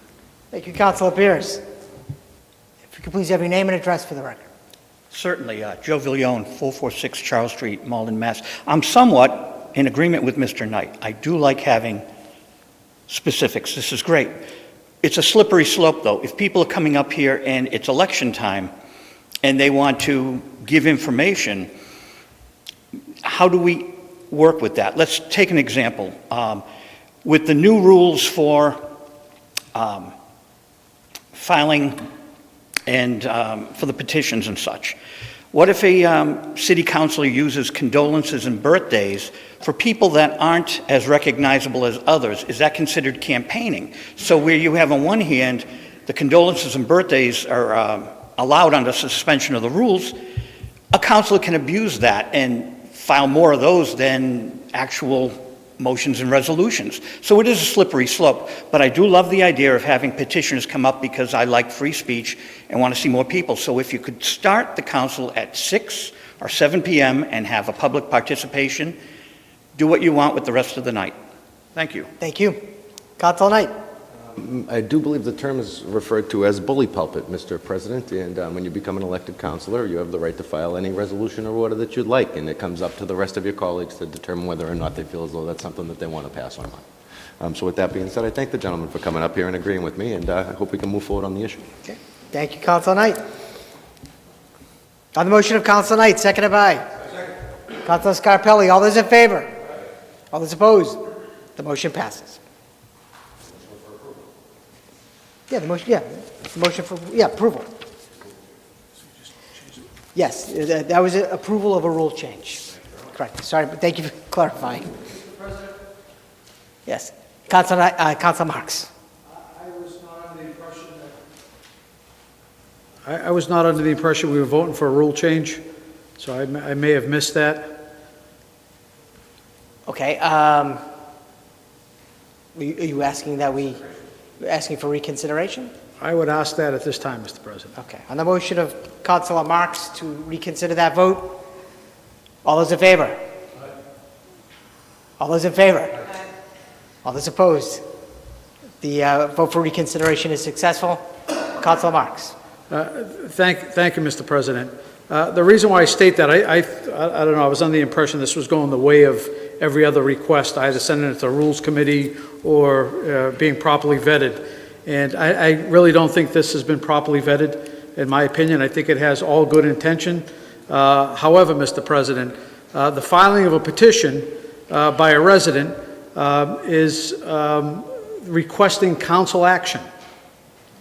And it complies with the open meeting law. It appears on the agenda. And from what I gather from this, it does state the filing of petition shall be reserved only for matters requiring council action per law. So there may be an item when someone's coming up for council help, but it's not a requirement of the council action. Not as was stated, special permits, grants of location, sign variance, those require council action. There's no way around it. So I think this is kind of a slippery slope, Mr. President, that it limits speech of residents that want to come up and not only come up like they would under suspension, which gives zero notification, but give proper notification and look for council relief. And that council relief may not be something that's under our jurisdiction, but something that residents feel that they can get relief from the council by coming up. And I don't want to limit that, Mr. President, and I think this language would limit that. So I cannot support that, Mr. President, unless this is properly vetted out to make sure that we're not limiting residents in the ability to come up here and speak or file a petition. Thank you, Councilor Marks. Councilor Knight. I do believe if the gentleman reads down to the next sentence, all other petitions filed shall be placed on the public participation portion of the agenda and not assigned a council paper number. So anybody that does file a petition that doesn't comply with the statutory mandates that require council action would then be placed on public participation and still have the opportunity to show up on the agenda under public participation, still have the opportunity to appear before this body and speak just like they have in the past. Just whether or not they get assigned a council paper number, because it's really filing of a resolution if you're getting assigned a paper number, because our council rules require us to dispose of all items on the agenda. So that's what my intent was, Mr. President, to clarify and streamline. Thank you, Councilor Knight. Councilor Scarpelli. If I can, I understand Councilor Marks' hesitation, but I think the meeting we just had in subcommittee that outlined the limitations we have as a council now that limits our residents to come up and speak. I support this for the fact that being sponsored and having an avenue to make sure that the constituent has a voice and is on the agenda as we move forward, because I think this is going to be a huge culture change in understanding what we can talk about. So as Councilor Marks said, I know that the biggest issue we had in subcommittees that where in the past, a resident would come up, have a concern, and a serious concern, but we would support that by having a dialogue. By the rule now that violating the open meeting law, that limits that now. It eliminates that completely. We can't talk about it. So Mrs. Jones comes up and talks about some serious issue that we need the police involvement, something that, I believe it was emergency or natural disaster that we can speak on at the meeting. So it limits different speaking points. So with this, I support it for the fact that if there's an issue, we have a constituent that has a problem, we assign the number to it, we sponsor it as a council, and make sure that that issue is presented. So this is why I feel that it's needed. I think it's all in the same breath. I think we're all looking at making sure that our constituents are heard, and understand again that this is going to be a big change for what we're used to when doing business when people come to that podium. Because what we were told by ruling of the Attorney General is that we can't talk to you as a council in fear of violating the open meeting law on concerns and issues that are brought to that podium. So whether we like it or not, this is the reason why I support Councilor Knight's motion. And again, thank you. Thank you, Councilor Scarpelli. Councilor Morell. Thank you, Mr. President. Yeah, I mean, I just want to reiterate, I think this is really just the changing of how numbers are assigned. We're not limiting speech, and to Councilor Bear's point, the gentleman's point, and just discussions we had about perhaps looking at our rules in general, maybe it is an option to move that public participation to the beginning of the meeting and in the interest of the community, but it's not limiting speech, it's simply just procedural. So I support it. Thank you, Councilor Morell. Councilor Bears. Yeah, Mr. President, I'd like to amend the motion, if it's still going to be moved for approval, I'd like to amend it or add a B paper that at a future committee of the whole meeting, we review the rules for public participation and review the order of the agenda pursuant to Rule 33. Second. Thank you. Councilor Bears, can you repeat that for the clerk? Sure, that we review any rules pursuant to public participation, and also that we review and update Rule 33, which outlines the order of how we address things on the council agenda. Do you have that? Yes, that would Yes. be committee of the whole, correct. And it could be the same committee of the whole as rules review in general. Get it done all at once. Okay, thank you, Councilor Bears. So Councilor Bears has offered a B paper, seconded by Councilor Knight. Councilor Marks. Thank you, Mr. President. So this is petitions, presentation, and similar papers, right? This is what the section it falls under. So if someone wants to come up and make a presentation that the council has no bearing on, that would come under public participation or petitions, presentations, and similar papers? Or are we amending, or eventually going to amend this, to have what my colleagues are stating, having the agenda coincide with what we're trying to do? Councilor Knight, do you want to comment on that? If the paper doesn't fall within the parameters of what a petition is defined as, then it would be pushed into public participation. I didn't propose any order of business changes to the council rules. I'd be happy to put something together and offer that next week if you guys want me to. Seems like I'm on fire. But, you know, it's the plain language. Reads, you know, if it's not something that the council is required to act on by law, it's not, if it's something that, you know, if we don't act on it, it's going to be constructively accepted, then it will go to public participation. Presentations and all of that can go right to public participation, unless they're requested by a council sponsoring someone to come and do a presentation. So, Mr. Thank you, President. Councilor Marks. Like if the council takes a vote to say, we want NSTAR to come and do a presentation on the pipeline project, that's one thing. But if someone shows up and says, I want to talk about the Red Sox middle relievers, you know what I mean? That goes to public participation, you know?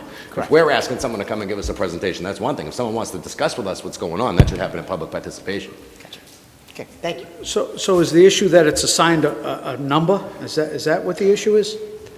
And just in looking at the rules, when I was reviewing the suspension of the rule stuff, and then I saw the petition as well, and, you know, no order or resolution should be, it can be filed by anybody but a councilor. So once that paper gets filed and it gets a number on it, that's a resolution number. That's a council paper number. That's someone filing an ordinance that's not a member of the board or the body. That's all. You know what I mean? So because we have to dispose of all items on the agenda that Yeah, are given a board number. But there's a distinction between a resolution and a petition, correct? But you have to dispose of all items on the agenda regardless. Right. And only a council can Receive file and place something. on file, this council's been doing that for 100 years, and that's how we dispose of things. So if someone comes That's up... one way to do it. If someone comes up and it has no bearing on the council, Mr. President, or doesn't require a council vote, you'll hear that saying all the time, receive and place on file. I just feel that this is, Mr. President, a way of restricting people from coming up, putting something which is valid on the agenda. It gets signed and numbered as a petition, not as a resolution. It's a petition. They're two very different things, and a petition is requesting council action. Now, if they put something on the agenda that they believe requires council action and it doesn't, that's when the council can make a decision to receive and place on file, or state clearly that this doesn't require council action, and hear out whatever their concern is, Mr. President. I just don't see the reason to eliminate it. I really don't. I don't see the reasoning behind that. I don't see how does that increase public participation or make it easier? Can anyone state that to me? How does this make it easier for public participation? Just streamlines our internal operations is all it is. How?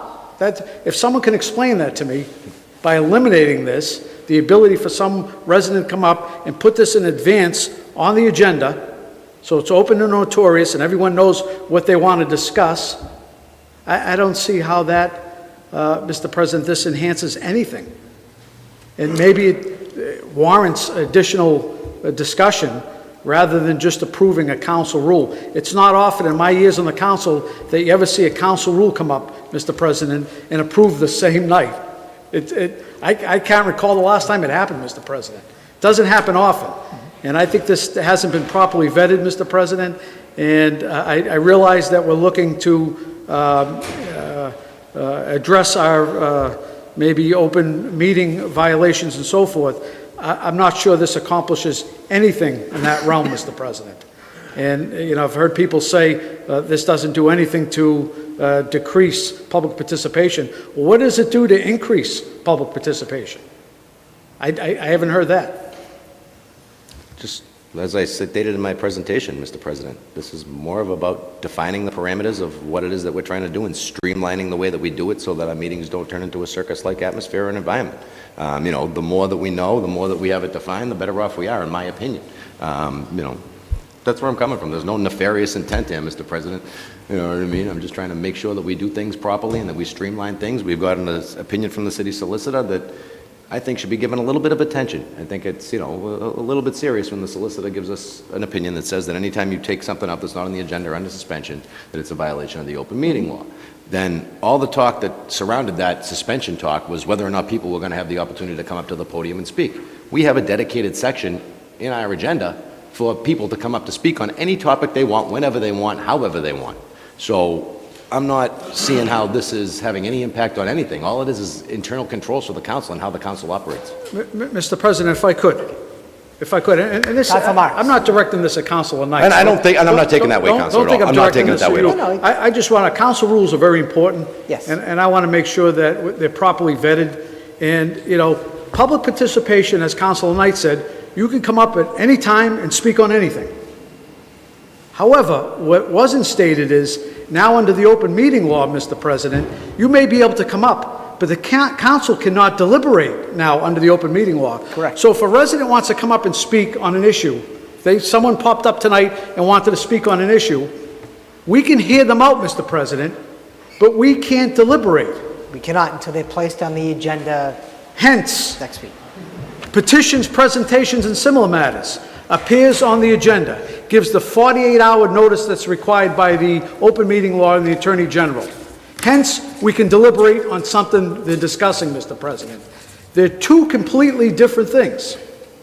So if the council feels comfortable with doing away with a section of our agenda that allows people to come up and advance, put on the agenda what they want to speak about, and hopefully have the council deliberate on it, that's petitions, presentations, and similar matters. If we want to do away with that and say, you know what, the only one that can offer that now is anyone having business that deals with signage and so forth, that requires a council vote, or variances, or whatever it might be, that's very different, Mr. President, than a resident coming up. So if we eliminate residents from coming up under this section and require them to come under public participation, we may be telling residents that come up, we can't deliberate tonight, sorry, we'll see you next week. Point of information, Mr. President? Point of information, Council Knight. The proposal says that all the petitions filed shall be placed on the public participation portion of the agenda. So I don't understand why we wouldn't be able to deliberate on it. It's still on the council agenda. So let's just, I just want to make sure. When does that happen? If I may, When- Council when- Box. So what you're saying is it'd be under public participation, it'd be listed with no number, or are you saying it's? Doesn't matter if it has a number or not. If it's on the agenda, it's on the agenda. What I'm saying is that it shouldn't be assigned a number because all papers on the agenda need to be disposed of in one fashion or another. Gotcha, okay. All right? Only a councilor can file an order or resolution. All right? So at the end of the day, if someone files a petition that doesn't comply with the proposed rule change, they get put on the agenda under public participation. Okay. The section that it's appropriate for. But as long as it shows up on the agenda, based on the solicitor's opinion, I see no reason why we wouldn't be able to deliberate, discern, or take any further action as a body, because it's on the agenda. Mr. President, Council so Box. effectively, you're going to have someone in the city clerk's office, with all due respect, making that determination, whether it falls under the criteria, which was based over here, limited to special permits, grants, locations, sign variance, and common victuals license. Only petitions filed meeting this criteria shall be assigned a council paper number. All other petitions shall be placed on the public participation. So in effect, what we're doing is having the city clerk's office figure out what's going to be a petition and what's not a petition. And that goes under public participation.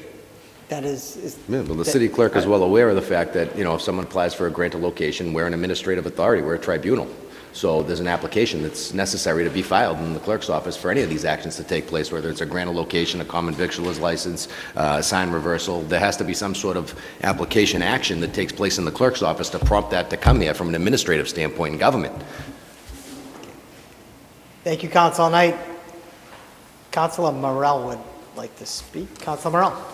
Just as I understand, I mean, the big issue with this, this change is just saying that this is reserved for only matters requiring council action per law. So I think it's just clarifying the response people can expect. So if they fall under these categories, they can expect that we can act on it as required by law, as opposed to a issue of another sort that we might not even we can deliberate on, but the action we can take is limited to, maybe asking the administration to do something. It's not under our purview by law. So I think this is just adding clarification and helping set expectations to the public that already exist, but just being very clear about the process. And again, not about limiting speech, but just being clear about procedural things. And that's why I voted in favor of it. So, thank you. Councilor Morell. Did you want? I was just wondering, maybe if the council defined as petition, was that, where was that definition? Is that just part of our rules, or is that part of a definition? The petition defines an application requesting council's action by law. Yeah. I pulled it out of the surrounding communities laws, I believe, but I can't quote which one off the top of my head. There's a number of other surrounding communities laws. Right, but so that definition is not a legal definition. It's a definition that was created by a legislature somewhere, a town council, board of aldermen, someone that said that only petition is defined as a council action that only requires action by law. So that's just a made-up, that's a made-up term, Mr. President. Right, a petition is exactly what it is. It's requesting the council to do something. Why does it have to be something that's required by law? I don't understand. To me, that limits. Why do we want to limit people to come up? This is the only... Point of information, Councilor Knight. It's about stuff that requires the council to take action, official business matters. For example, we had a Keno license that sat on the table for a number of days. The Keno license was in our zoning act. Because it's in our zoning act and we're the special permit granting authority, it falls under Chapter 48, Section 5. There are actions that we need to take and we need to act in a certain amount of time. I believe the amount of time was 90 days. Failure to act within that 90-day period results in a constructive acceptance of the Keno license at that location, right? If we don't take a vote on it, it's a constructive acceptance. It also opens us up to legal action, because it's within our zoning act and we failed to act as the special permit granting authority. So what I'm trying to do, Mr. President, is delineate items that are under council purview and require council action, and items that aren't under council purview and that council can't effectuate in terms of taking a vote and it's happening tomorrow. You're approved, it's done, expect to have it tomorrow. There are certain items that come before this body that we can't do that on. A lot of items, we're asking people across the hall to do stuff for us. What I'm saying is, if in fact we're going to have a petition that gets filed, the petition should be for something that requires council action by law, so that we're aware that this is something that's serious business, that's part of our job, that we're required to take action on. I'm not saying that, public participation is something that shouldn't happen, Mr. President. I'm not saying that section should be eliminated. I'm not saying that people should not be allowed to participate in public at all. What I'm saying is, let's streamline the processes. Let's define what a petition is. Let's say this is what a petition is. It's something that requires council action, because if we let the ball drop on a petition, we open ourselves up to certain legal ramifications. We have certain obligations based upon the oath that we took, Mr. President. Some of those things are duties and responsibilities that we're required to execute. The majority of those duties and responsibilities that come before this council that we're required to execute by statute or law comes in the form of a petition, by way of an application for action by the council pursuant to some sort of established and enabled legislation, whether it be the granting of locations, the reversal of signs, the issuance of common victualers licenses, right? So all I'm saying is, a petition is reserved for those matters that require council action, and if we don't take it, then we're in violation, and everything else can go into public participation. If someone wants to come before the council and speak, that's fine, come before the council and speak. Just do it at the right spot of the meeting. Thank you, Councilor Knight. Could you please have your name and address for the record? William Navarre, 108 Medford Street, apartment 1B. I share some of Councillor Mark's concerns. In particular, I think that this could use a bit more vetting. So, it's a bit confusing, because as you've been debating, sometimes it's not clear if we're debating substance or do we like this, or is it clear? And so to me that indicates it's not clear. So I wanted to say that we have this phrase, the public participation portion of the agenda. I looked through my agenda, I didn't see such a portion. So I don't know where it's going to be placed. So maybe we need, if it went to committee, perhaps they could add some language. There shall be a portion of agenda. Yeah. Point of information, Councilor Knight. Rule 33, order of business, item 10, public participation. So it's outlined in the rules. It didn't show up on the agenda because there is no public participation paper on the agenda this evening, but it is outlined in the order of business under Rule 33. Oh, that's good. Thanks for addressing that concern.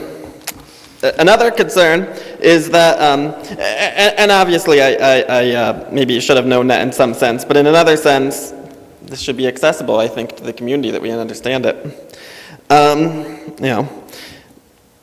I think there's also sort of a logical error here, and this is, again, if it went to committee, I suspect they'd resolve this. That you define a petition as an application requesting council action as required by law. Then it says, skipping a paragraph, the filing of petitions shall be reserved only for matters requiring council action per law. And then it gives some examples, etc. And that is sort of repeating the definition of petition. But then we have a phrase, all other petitions. Well, if it doesn't meet that definition, it's not a petition per the definition of the word petition. So if it's not a petition, why are we referring it to as all other petitions? You know what I mean? I'm not going to suggest any.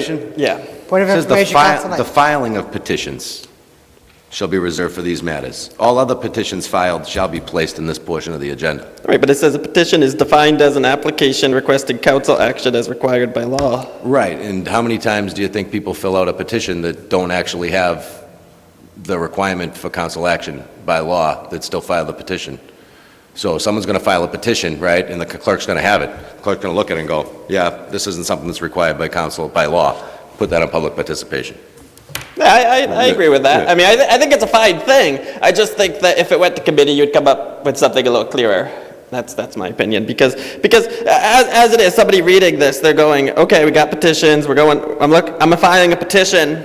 All right. So, for example, if a person reads through this and they have something that's not required by law and they want it discussed, should they deliberately file a petition that they know isn't a petition by definition? That's a little strange, but that is what I would think I would do under, reading through the statute, through the rule.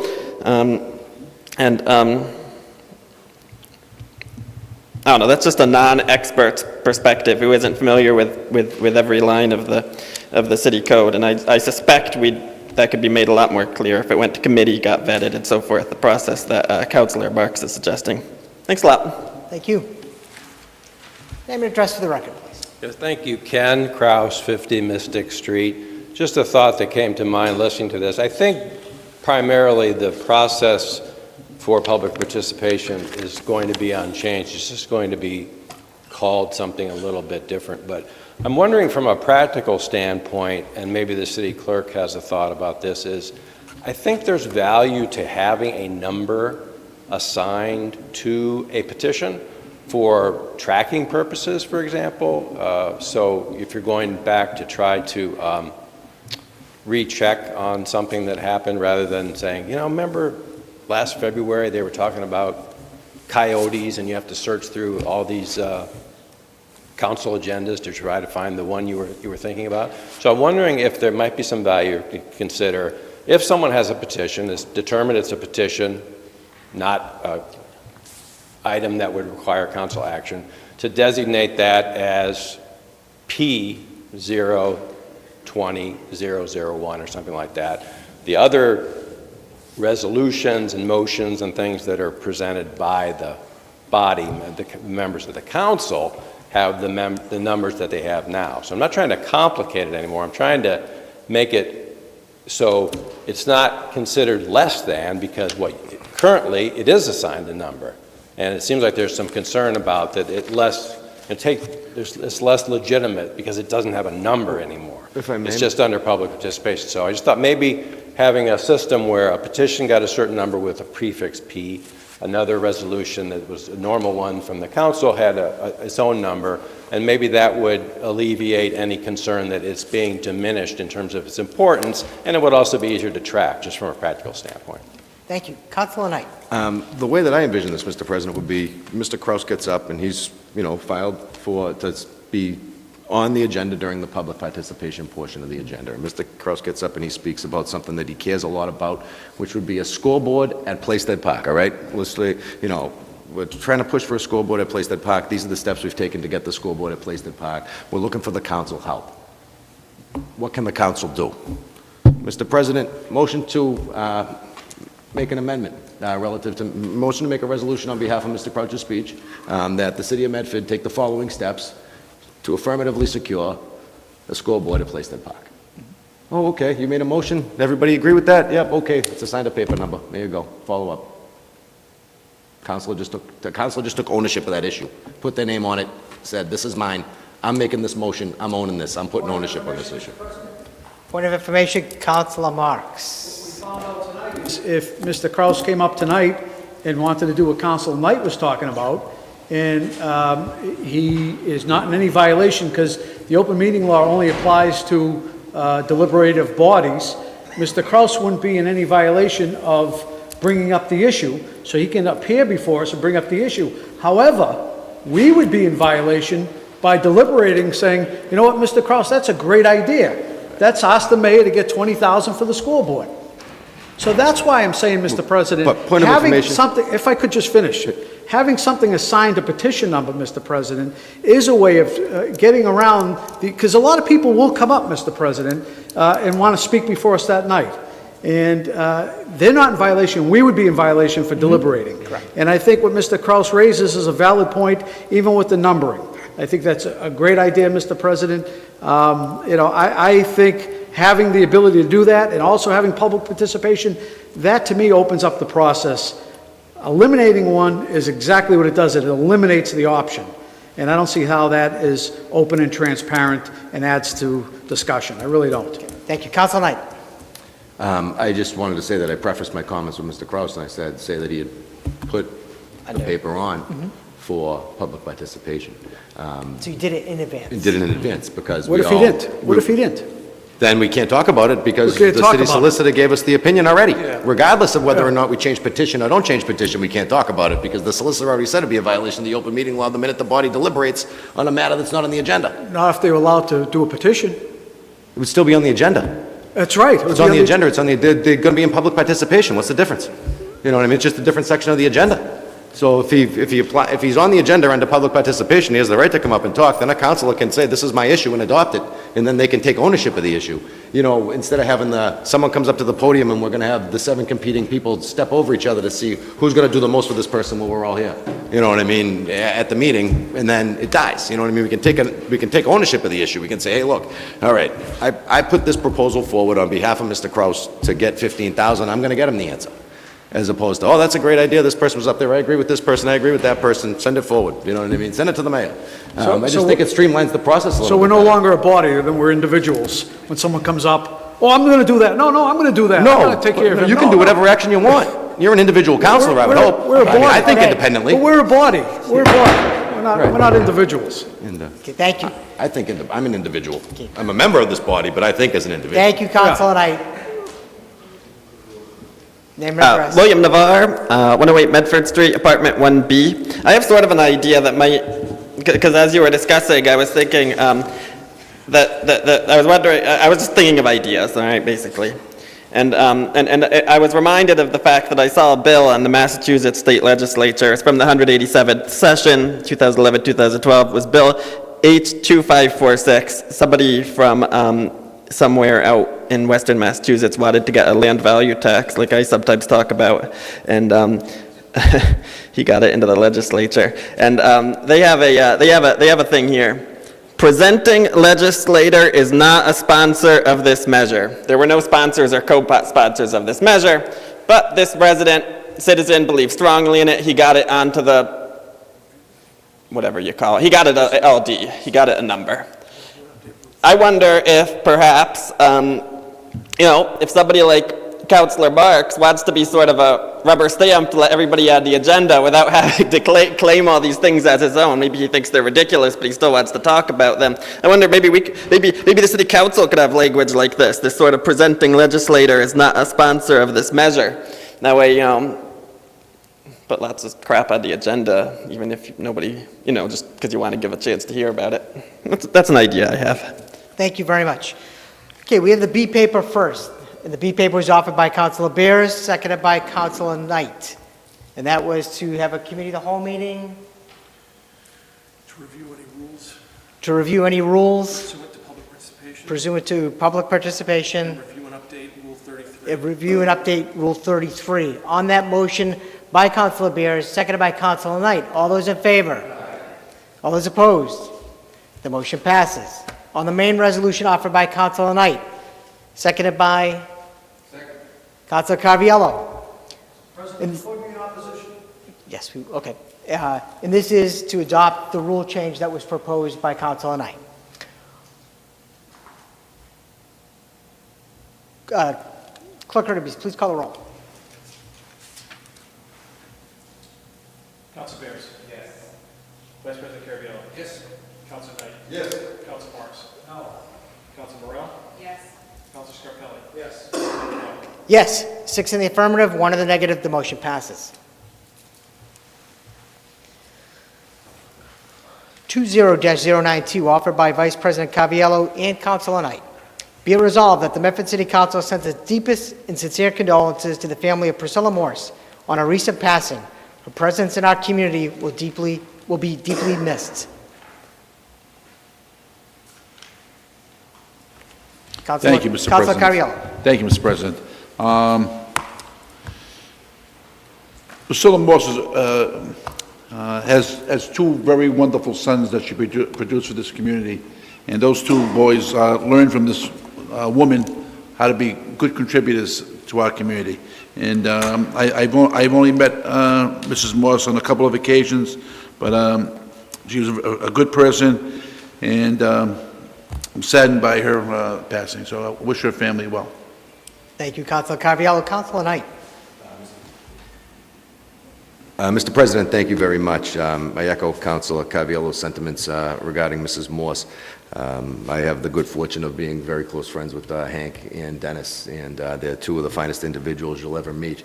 And their mom did a great job raising them. As a father of two sons, I hope and pray that when my kids reach adulthood that they are of the same character and integrity that Hank and Dennis have.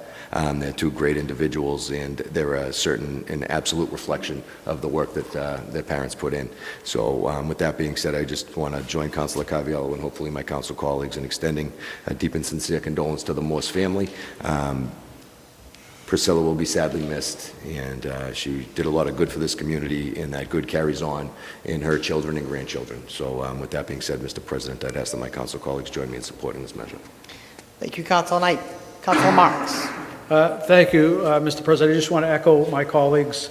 Mrs. Morse was the matriarch of the family, and truly was someone that had strong moral values, and as Councilor Knight mentioned, raised two boys that really impeccable people of character, and she will be sorely missed.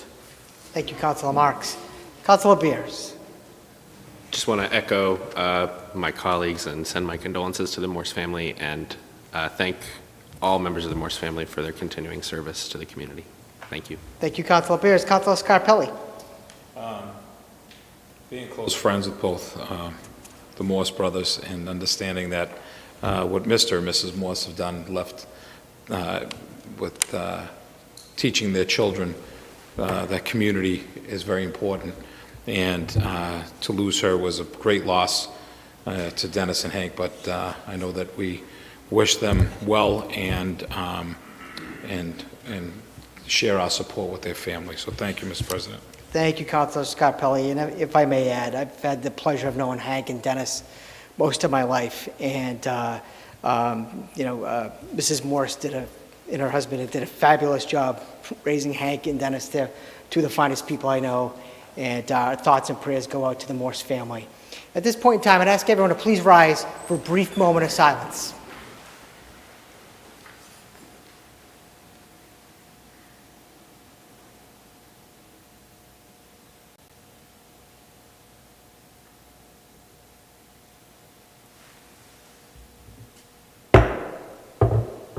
Thank you.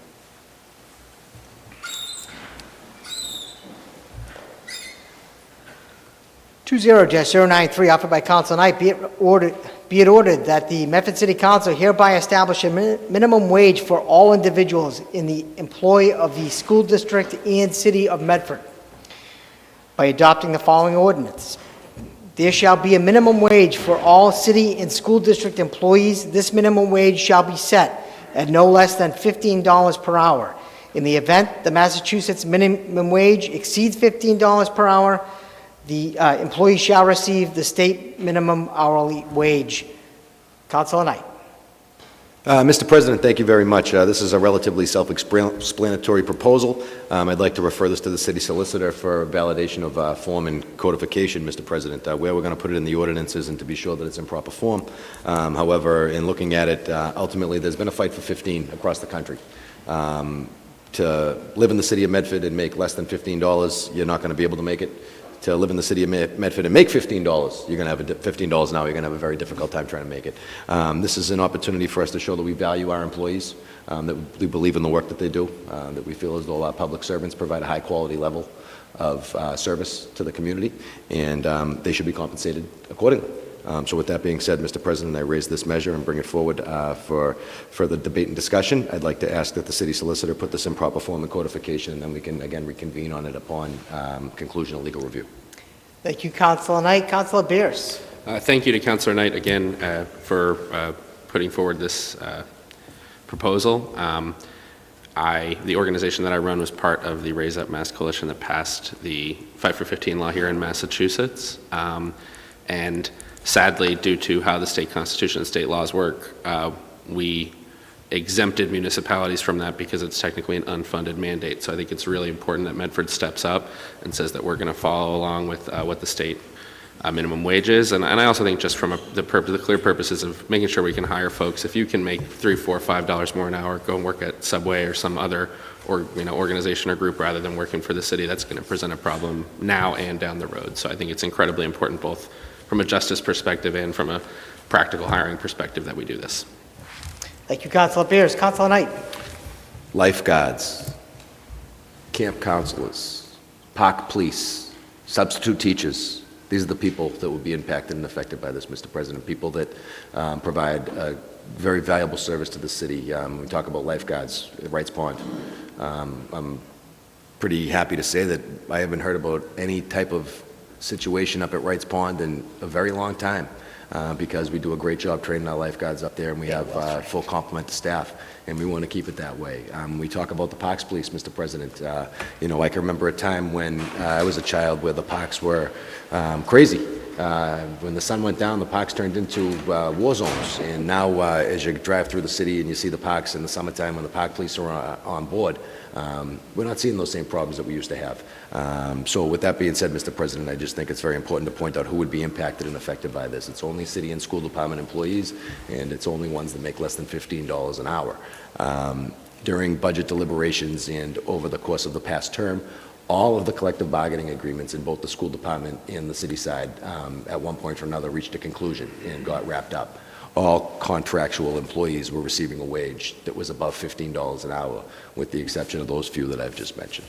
So with that being said, I don't think this is going to be something that's going to have a major impact on the bottom line, but it will certainly have a major impact on the lives of those individuals that are working here in the employ of the city of Medford, and they're going to be benefits of a fair wage. You are correct. Councilor Knight, thank you for bringing that forward. If you could please have your name and address for the record, please. Jacob Summer, 36 Amaranth Place, Medford. And I heard the proposal. I didn't hear anything about whether this would be perhaps indexed to inflation. Is there a chance of that? Mm-hmm. Yes, Councilor Knight. If the Massachusetts minimum wage exceeds $15 an hour, then the employee shall receive the Massachusetts minimum hourly wage. So as the state sets it, is how our employees will get it, based upon this proposal. But if Massachusetts does not do an index to increase based on inflation, we would not either in Medford. Correct. We're going to let the state dictate, and we're going to follow. That would mean that the City Council would have to revisit this in several years. Thank you. Thank you. Thank you. Move approval. On the motion of Councilor Knight, seconded by Councilor Bears. All those in favor? Right. All those opposed? The motion passes. Referral to the solicitor. Yes, and that's for the referral to the city solicitor for, to review for pro forma and codification. Let's see.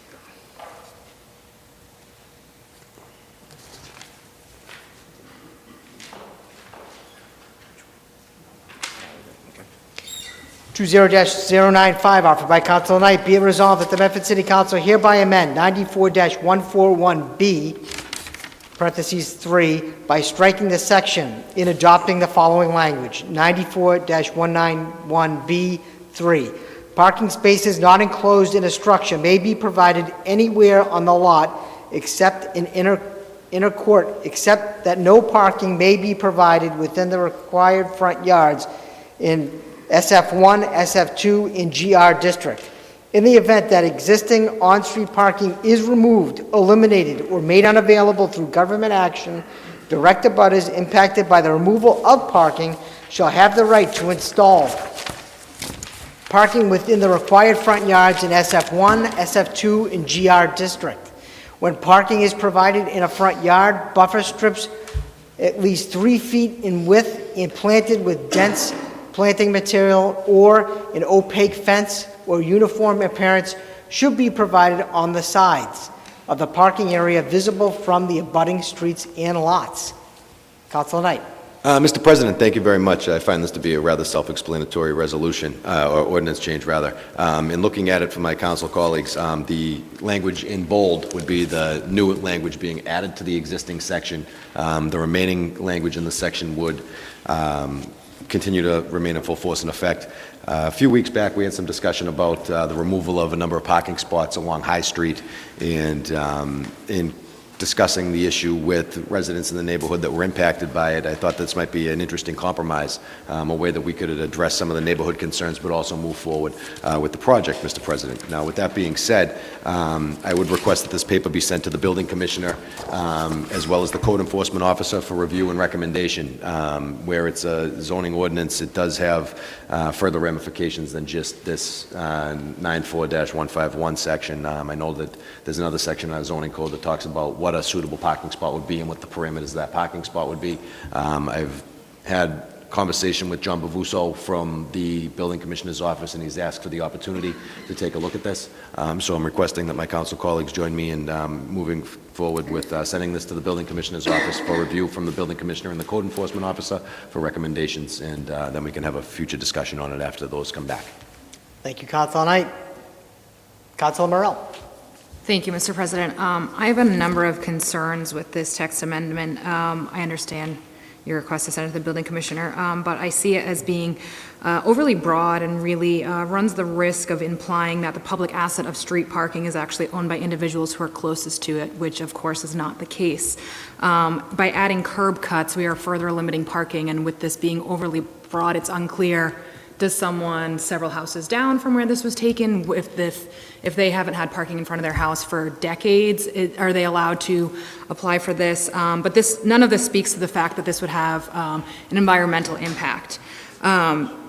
It would increase the amount of impervious surface in the city. Pervious surface and green infrastructure such as trees and dirt and soil are really important to mitigate the amount of stormwater drain off that goes into the Mystic River. We already have flooding issues in the city. By adding more pavement, we run the risk of exacerbating them. I do worry that also because of this, mature and significant trees will be under threat as people seek to make space to lay down asphalt. I also have concerns that the buffer zones referenced are too vague. You can look around the city at buffer zones that already exist. There's maybe some mulch, maybe one tiny bush. This definitely looks to kind of impact neighbors who are around, that suddenly their neighbors are parking with their headlights on what was formerly a front yard. They have headlights in their window. And then also, often we talk about beautification in this chamber and beautification of the city. And while I know beauty is in the eye of the beholder, I feel that parking on your front lawn, adding asphalt to formerly green and green infrastructure hardly goes far in the way of beautification of this city. So, as I said, I have a number of concerns on this proposed text amendment. So thank you. Thank you, Councilor Morell. Councilor Beers. Yeah, I share many of the concerns of Councilor Morell. And I also think we need to make sure that we're not either implying or otherwise that any projects under consideration might be contingent on something like this moving forward. I wouldn't support this in that case. If we're going to move forward with it, I would propose an amendment that the parking that's created have pervious surfaces, permeable surfaces, allowing water to come through and not becoming another, asphalt wear water and is potentially causing flooding. So that's the first part of it. I would also make sure that if parking is installed, there's protection for mature trees, making sure that code enforcement or the city or whoever's responsible for the buffer strips, that they are sufficient and maintained well, and then also limiting it to one spot. Thank you, Councilor Beers. Oh. Councilor Beers, we might need you to repeat that last part. I don't have anything beyond mature trees. Mature trees, defining sufficiency in terms of buffer strips and making sure that that's enforceable. And then limiting the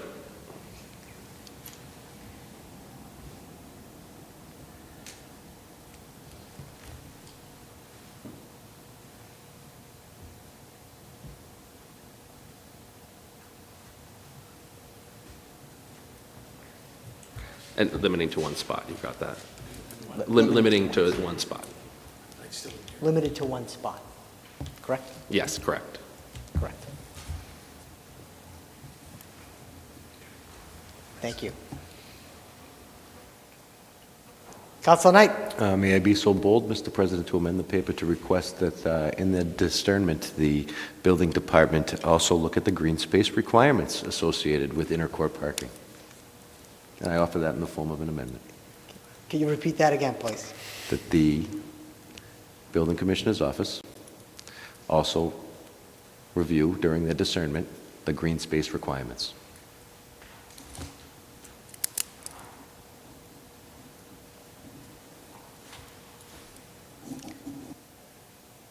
Thank you, Councilor Knight.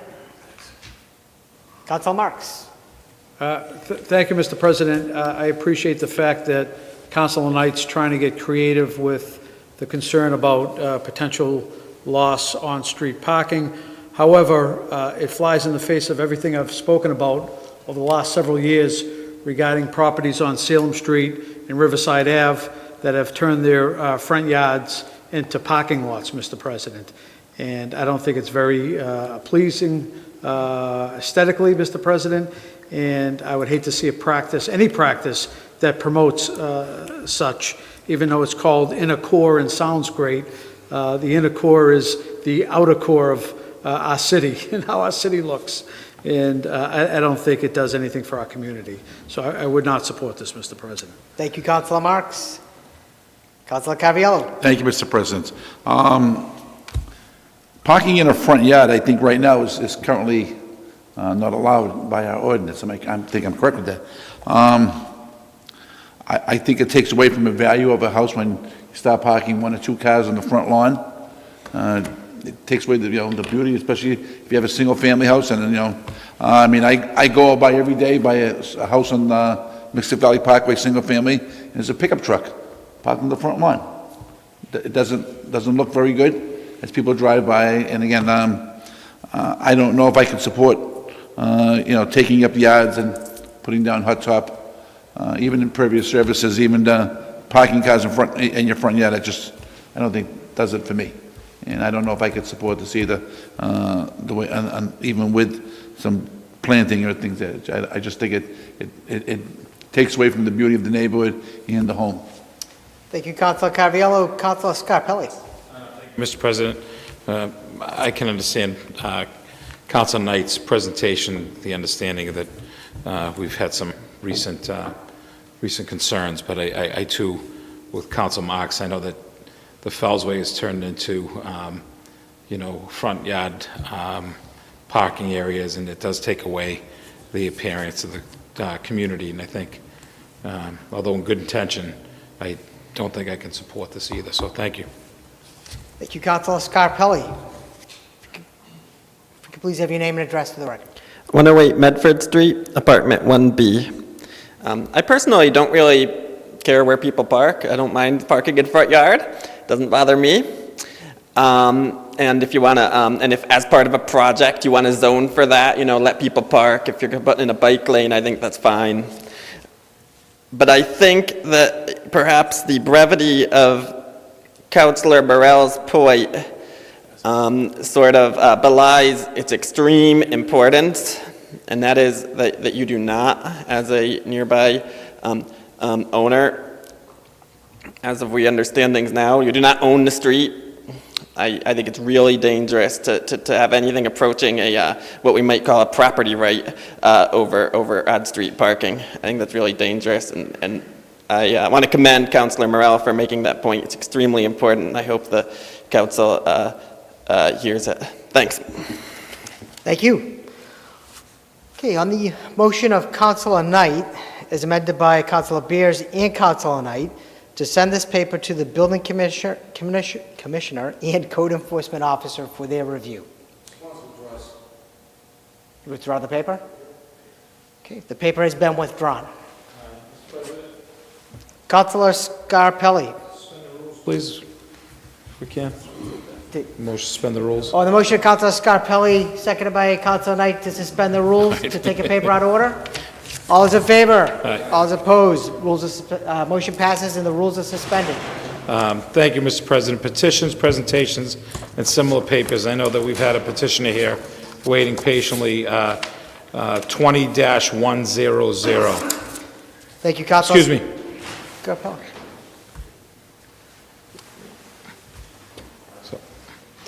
20-100, petition for a common victualer's license by Freddie Alonso, Melgar Alvarado, 3103 Washington Street, Roxbury, Mass. 02119, in Milton Antonio Melgar, 48 Albion Street, number 1, Somerville, Massachusetts, 02143, for Casa Pizza, 62 Lambert Street, Medford, Massachusetts, 02155, on file business certificate 051, Building Department, Fire Department, Police Traffic Impact, Health Department, Treasurer, Letter of Compliance, State Tax ID, Workman's Compensation, and petition. At this point, I turn it over to the Chairperson on Licensing, Councilor Scarpelli. Thank you, Mr. President, and forgive us for having you sit so long. So I know that all the paperwork is in order. You have everything in order. I know that this is a Lambert Street location. Have you worked in the field before? Have you been in the business before? Yes. Good, okay. And what type of food are you bringing to this location? This is Italian pizza. Is it just pizza, or is it? We have some some kind of seafood too. Okay. Yeah. All right, how many people will be working for you? Right now it's a small business, only 2 people only. Okay, And, hours of operation? It's between 10 to 11. 10 to 11, okay. So that falls in the parameters. Mr. President, I have no other questions. I move approval. On the motion of Councilor Scarpelli, seconded by Councilor Beers for approval. All those in favor? Aye. All those opposed? Motion passes. Sorry. You've been approved. Congratulations and good luck. Welcome to the community. Good luck, thank you. Revert back to the regular order of business, Mr. President. On the motion of Councilor Scarpelli, seconded by Councilor Beers to revert back to the regular order of business. All those in favor? All those opposed? The motion passes. We will now revert back to the regular order of business. 20-096, offered by Vice President Councilor Carviello. Actually, 20-098, offered by Councilor Knight. Be it resolved that the Medford City Council Subcommittee on Zoning convene for the purpose of finalizing the safe access to medical and adult use marijuana draft ordinance for future deliberation before a committee of the whole meeting. Councilor Knight. Mr. President, thank you very much. This has been something that we've been kicking around now for what seems like 4.5, maybe 5 years, where the mayor's taken a public position that she's going to be recusing herself from the issue. We have a zoning subcommittee that's ready, willing, and able to finish up the draft and bring it forward to the committee of the whole for future deliberations and discussion. So I'd ask that the council colleagues support this resolution and moving forward with the issue. Thank you, Councilor Knight. Councilor Beers. I strongly support moving forward as quickly as possible as well, as we are 4 years out now, almost since the ballot question in 2016 that started this whole process. I do have one kind of question. Are we able to amend this to say that this meeting should happen within the next month, or is that a... All right, then We'll no have need this- for an We'll amendment. have this sooner than later. Great, so. thank you very much. Thank you. Councilor Carviello. Thank you, Mr. President. Being part of this committee that we worked on this for some years, it is long overdue that we're getting it out there. We are, from what I'm told, the last community in Massachusetts that has not passed out the ordinance. And the Attorney General's office gave the state until December of 19 to get these done. So we're 3 months after the deadline put out by the Attorney General's office. But, you know, the other issue is, this is voted on by the residents of Medford, whether we like it or don't like it. It's something that they asked for, and we're not doing. And, you know, we're leaving millions of dollars on the table at the moment. These small town like Belchertown has already collected over $5 million in revenue from these establishments. So it's something that, you know, say we're leaving a lot of money on the table here. And again, it's overdue, and we're in violation of the law also on this. So the sooner we get this out there and get it done, let's get it over with. Thank you, Councilor Carviello. Councilor Scarpelli. Thank you, Mr. President. Just public, for the viewing public, I know that I've received some emails from constituents that are totally against this. Unfortunately, to their understandings that This is something that was voted on in 2016, and we are required as a city council and a city to provide, I believe, at least 3 licenses. So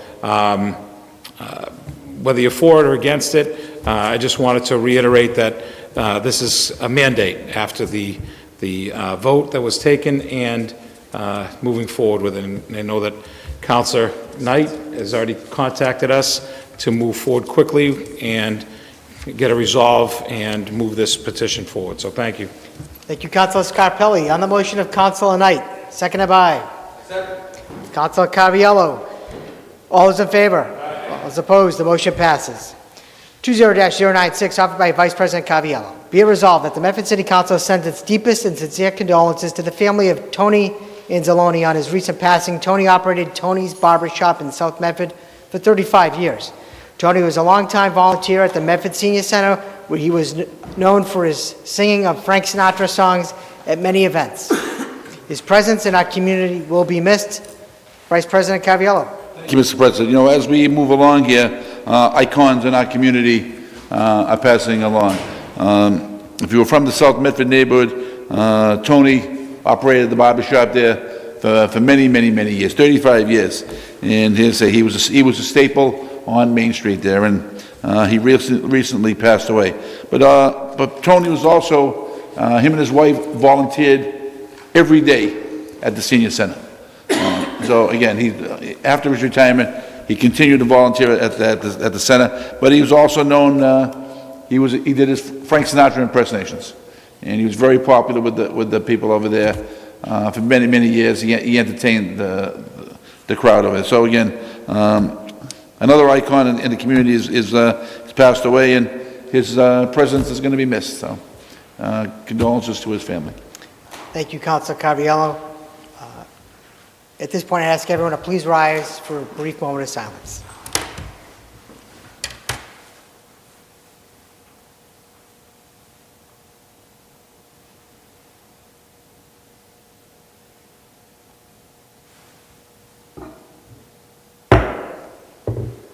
Thank you. Mr. President. Councilor Marks. Mr. President, we actually have our first request for a suspension of the rules. A resident is here tonight, would like to speak on crosswalks on Salem Street, which he considers a public safety concern. Okay, on the motion of Councilor Marks, seconded by Councilor Knight, please come forward. If you could please have your name and address for the record. Sure, it's Frank Neary from 6 Everett Street, Medford. I'd like to say welcome back to the 5 councilors and welcome to the 2 new councilors. I put in a request just around the beginning of the winter, but now that winter is almost over and spring is coming, at the corner of Salem Street and Everett Street, we have the new 3-story building that's going up on one corner of Salem and Everett, and a 3-family house on Salem and Everett, and across the street we have the tailor shop and a karate shop. And there's 2 or 3 school buses that are stopping in the afternoon to lift kids off, going both east and west on Salem Street. And I sent a picture to Councilor Marks, and if he can share it with you or I can share it with you, it shows 4, 5, or 6 kids getting off a bus this way going across Salem Street. And I just can't believe that, in the interest of public safety, that we can't get a crosswalk put there going across Salem Street, north and south, and on Everett Street, east and west. Just like we have at Salem Street and Fulton Street, or Salem Street and Court Street for the kids to cross the school, going to the school in the morning at the Roberts. I take my granddaughter across the street, and it's a nightmare to get across the street with the school buses that stop there and the kids that they come for an afternoon daycare session or karate school in the afternoon, and somebody's going to get hit there. And I think if we can put blinking lights at Nappies and blinking lights down here at this corner, that we should be able to look into the procedure of getting a crosswalk at Salem and Everett, the L shape, just like the other corners have. Thank you. Thank you. Mr. President, If I could, in the interest of public safety, Councilor Marks? request that this be sent to the Traffic Commission in the interest of public safety, that a crosswalk, they review a crosswalk at the intersection of Everett and Salem. Okay, we'll do that. Thank you. And again, I tried to get to the Traffic Commission meeting today at 2 o'clock, but I just couldn't get there at 2 in the afternoon. So I was home and I heard, you can't come and speak before the council, and I just had to come down to say, I've got to get something in. Thank you. Thank you very much.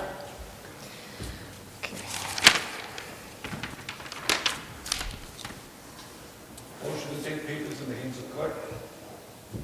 I don't think we have any papers. Yep. We don't have any papers in the hands of the clerk, right? Yeah, don't let it get. We can't, that needs to be posted. I'm sorry? That needs to be posted. If we could table it, Yes, I can. next week, so it'll be posted, on the new law. I'll introduce the paper. I'll introduce the paper. Okay, offered by Vice President Caviello, be it resolved that the Medford City Council requests that the Building Department report to the City Council the status of the unfinished project on Winthrop Street regarding the hole in the rock. Thank you, Mr. President. So what we will do is we will put that on the agenda for next week. Thank you. Okay. Thank you, Councilor Caviello. Yes, correct. It's been ruled out of order. It needs to go on the agenda. That'll be on the agenda next week. Thank you very Mr. Clerk, if you could please add that to the agenda for the next week, greatly appreciate it. Thank you. And that's the only paper we have that's in the hands of the clerk, correct? Okay. Petitions, presentations, and similar papers, 20-099, petition by Joseph A. Viglione, 446 Charles Street, Malden, Massachusetts, 02148, for 10 minutes to discuss moving the public access TV station to a central location and issues regarding station management, outreach, and facilitation of programming, the TV website, the issuing authority, the query check issue, financing issues, accessibility, and a broad range of access television issues, including membership. If we could please have your name and address for the record, and you do have 10 minutes, up to 10 minutes. Good evening, Joe Viglione, 446 Charles Street, Malden, Mass. May I wait until we can start after the council is finished? Please continue. Please continue. I respected him while he was speaking, so I'd like respect while I'm speaking. I remember a couple of years ago, my friend Jean, paper was being torn up in the microphone when she was trying to speak, and this is about free speech. Point of personal privilege. I think millions of dollars in public access is relevant, and Mr. Knight needs to stop harassing people while they were coming up to speak. I'm the last person of the evening. That is not by accident, and that is not a coincidence. If you could please continue.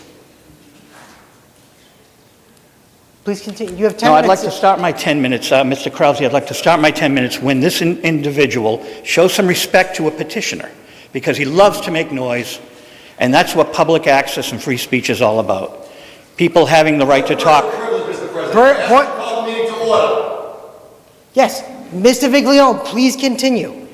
You have 10 minutes and you've already blown through like 2. Well, I've So I'd asked ask the you to please council, continue. well, this individual wants to, I'd ask you to please continue. it's difficult to continue when someone is harassing and abusing someone. I did not do that to him. Mr. Viglione, please. Mr. President, motion to table the matter.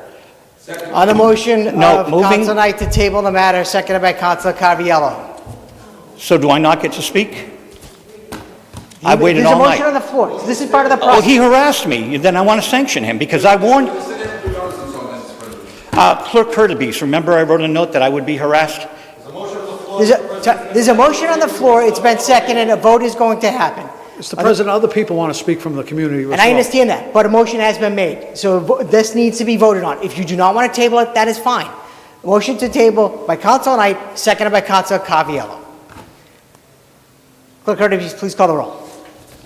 Council Bears? No. Vice President Caraviallo? Yes. Council Knight? Yes. Council Marks? No. Council Morrell? No. Council Scarpelli? Councilor Scarpelli. Councilor Scarpelli. There's a motion on the floor to table.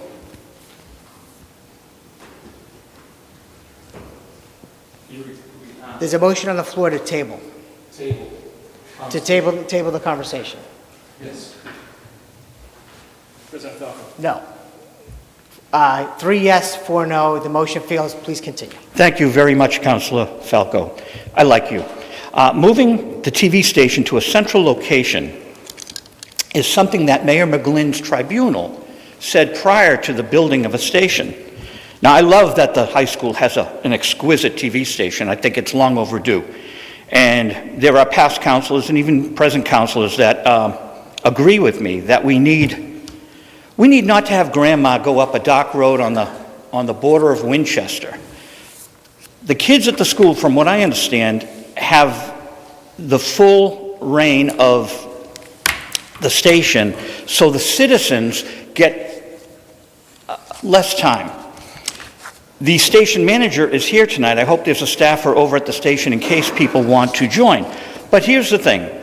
Medford has never had a functional access station, so after TV3 was shut down, the city is now operating city access TV. We still need to do, as Councilor Marks said earlier, with another issue here, what does it take to increase public participation? So membership over at TV3, they claim 81 members, one has doubled, many politicians. I have a vision of 500 people joining the station by the end of 2020 with a look towards 2,000. As many of you may know, and some of you may not, the FCC, under this current inhabitant of the White House, is trying to take away certain monies for public access TV. Other people are cutting the cord. So the monies that were available 5 years ago, 10 years ago, when we had a station that wasn't operating properly, there were color bars, they were at Riverside Ave where there was no connectivity. Now we have the opportunity to bring people in. And those young ladies that were up here earlier, that everyone really enjoyed their presentation. What's not to like about it? A functional access TV station can enhance what those young ladies are doing. The school can interact with public access in a whole different way because they can have their school channel, we have the government channel, we have the public channel. When they relate together, and I've been doing this since 1979, when it all works together, you have wonderful access. You have, in Reading, they have the senior citizens hang out in the front of the access station, which is an old movie theater. They hang out and have coffee on Saturdays. They're not doing public access, it's a community media center. Now, here's the power of public access. In October, I interviewed a publisher who had a book out. And he asked me to write for his newspaper. And as many of you know, for 10 years, we've been wanting to bring a newspaper in. So my vision is public access, a radio station, which former Mayor Muccini Burke really liked the idea before she became mayor. We were talking about it. She said, Joe, I can get Homeland Security to put some money in for an emergency AM 1570 and expanded band. Now, I'm talking about it all working together because there are some people that don't have internet. So if we have an emergency channel, Chief Buckley, Chief Gilberti, now they have a tool that they don't have currently. They have AM radio, we can get a low-power FM, we have the newspaper, we have public access, we have the internet. Now it's covered. Now the close to 60,000 people in Medford have something. I want to work with the mayor. I want to work with the city council. I want us to move forward with Access Television in a bright and exciting way. Mr. Gordon is very well versed over there at the high school. He can run the high school channel, but we build a new entity. Now, I believe there's something going through the legislature in Boston to try to get funding from streaming to replace the funding that's going to go away when Comcast and Verizon get what they want. And you know what they want. First, they want Beacon Hill to dictate to all the cities and towns. It all go through Boston, so you people no longer have an ascertainment hearing. That's what they're lobbying for. We need to have a real public access station for the city. And all due respect to Patrick, he's doing a great job over at the high school, but he does not understand the vision for access that I've had for the past 40 years. And you know that I've worked on Medford access issues since 2002. So I'm passionate about this. I have the knowledge. I have the expertise. I would also like my show on the air. So I'm living in Malden now, but I believe if you don't live in the city, You can still air on TV3 Medford. I'm on many, many stations. We just had the Cars biographer, and because of my Access show and interviewing this publisher, we now have a new newspaper in Medford that you're all invited to write for. Pure free speech. And it's everywhere, and it's very exciting because I'm seeing people reading it on the bus. I'm seeing people picking it up and getting very excited. I worked very hard to do this. I thank the City Council for listening to me. I want to raise membership. I think we can do 500 by the end of the year, but we have to work together. Thank you. Name and address for the record, please. Yeah, thank you. Ken Kraus, 50 Mystic Street, Medford. Unlike the person who just spoke, I am a Medford resident. I've been a Medford resident for 20 years. I'm a Medford residential taxpayer. I'm a Comcast cable subscriber, and I'm a member of Medford Community Media. So I would like to share some information with the viewing public about what is happening at Medford Community Media, not what is not happening at Medford Community Media. The station director has been doing an excellent job. It's a staff of one person, doing a tremendous amount of work. They could use multiple people there, but that's to be determined in future budgets. Just three things I want to mention. One is there's a fantastic show being presented, started last fall, called Medford Ed Talk. It was started by Melanie McLaughlin, who now is a member of the Medford School Committee, and it focuses on issues related to education in Medford. The first three shows were on food insecurity, which is a big issue for families and students in the schools. The second program was on vaping, which is another huge issue in the schools. And the third program was on CCSR, the Center for Social Responsibility and Citizenship, which we just heard about tonight and we hear about frequently. Melanie started the show. She's a documentary filmmaker of some regard, and started the show with the idea of getting it off the ground using a lot of student assistance on the production, but ultimately turning the show over to the students to present. And the most recent show actually was the first one that a student hosted. Again, CCSR, there's a group of CCSR students working currently on a project that looks at 50 years of environmental advocacy over at the Medford High School. And interestingly enough, the types of advocacy you've seen recently from CCSR students, such as the presentation about getting styrofoam banned, actually dates back to the 70s, when students at Medford High School came before the City Council to request that the city start buying recycled paper, that they clean up certain derelict properties in the city, a number of things. So Medford has a long legacy at the high school and throughout the community of environmental advocacy. So these students are producing a number of things, that television show being one of them, to demonstrate that and to document it and to kind of create a legacy that the future students can follow. But so a student hosted that show, who's part of that committee. A student operated the camera, and 3 students were in the production booth doing all the production and the graphics with the assistance of Patrick Gordon. The show was done in about 5 days. It's online now. It can be watched. It'll be on YouTube. It'll be on in the rotation of the television station for everybody to view. And I really recommend people to watch that show because it's excellent, and there'll be future ones coming. So that's just one example. The second thing that Patrick Gordon is doing is he's been heavily involved with Words and Music, which is a first Friday of the month program at the West Medford Community Center. Again, if you haven't heard of it, I would recommend you go watch it, watch the archive programs that are all available online. It's a show every first Friday where they take the first hour and they discuss with a panel of people a topic of community interest. And then the second hour is live music. Patrick Gordon and the staff is there every first Friday and also uses it as a training ground for people in the community. This past Friday, there were adults manning the cameras, working on the other equipment there. It's a very great learning experience, and it, again, presents to the community the value of public access. The outreach is being done, and the proof and the product is people are learning how to do this, and will hopefully continue to be engaged in future programs of that nature.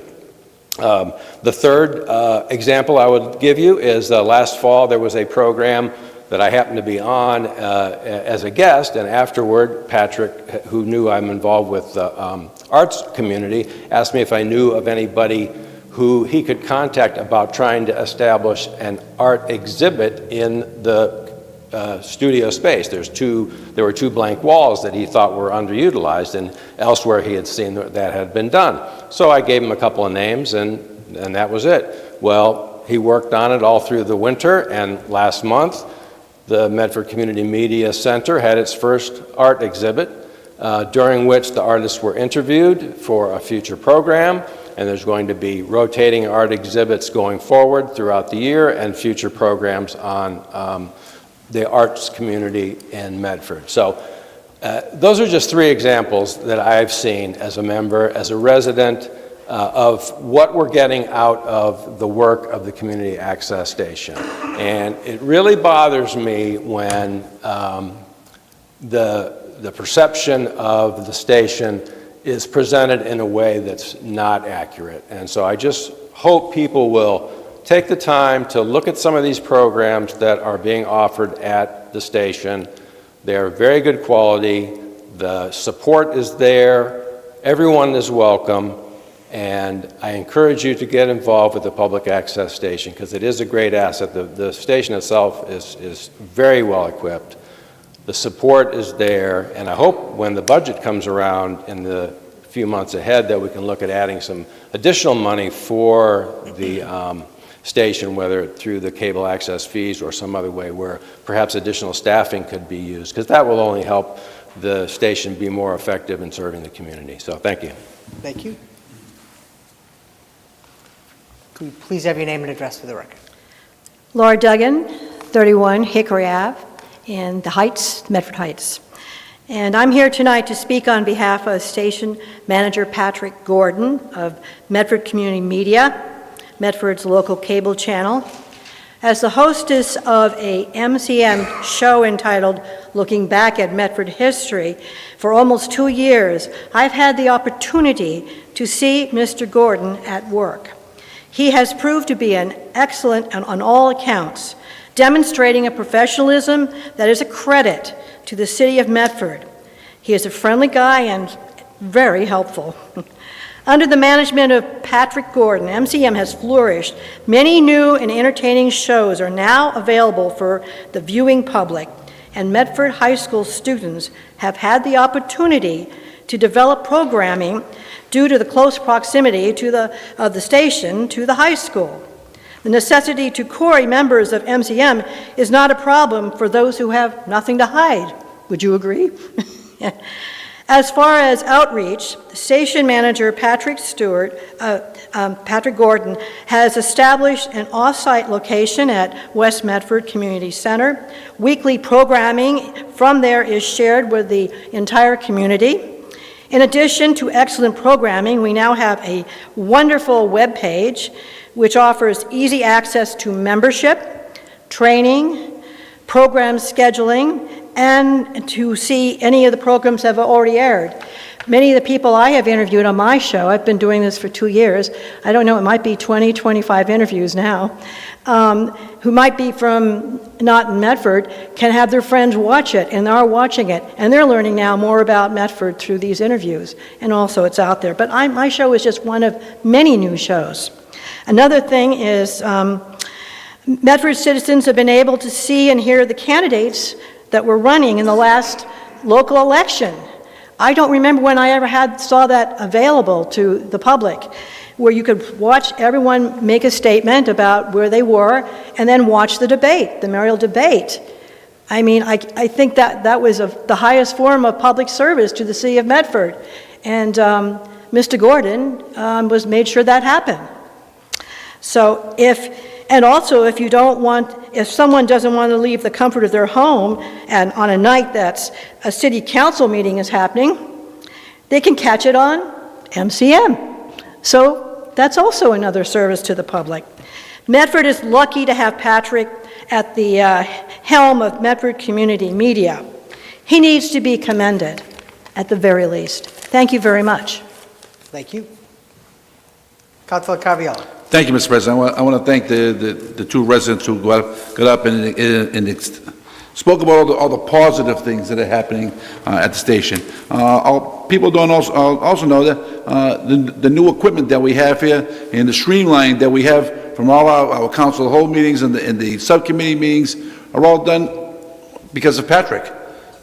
He's the one that set this up and taught us how to use these things and say this station is moving forward. It's not moving backwards, as some people will lead you to believe. And to say, during the last two election cycles, Mr. Gordon was there with every candidate, and so every candidate had a chance to be interviewed for Access TV like everyone else. Councilor Marks has done his own show on there. So I say things are happening there, and Mr. Gordon is doing a good job in the station there. Thank you, Councilor Carviallo. Councilor Marks. Thank you, Mr. President. You know, I had the opportunity to work with Patrick for close to a year. He's the one that welcomed me up to Channel 3, the new facility. I was one of the first local access programs to air, Mr. President. He was very professional in my dealings with him. Always had a vision to expand local community access, to invite new people into community access, to actually, years ago, there used to be a fee to get into community access. There is no longer a fee to join community access. Anyone can go up and start a show. Anyone can get involved. Anyone can go out and tape their own and bring it to the station and do editing and so forth. So I believe the station is on the rise.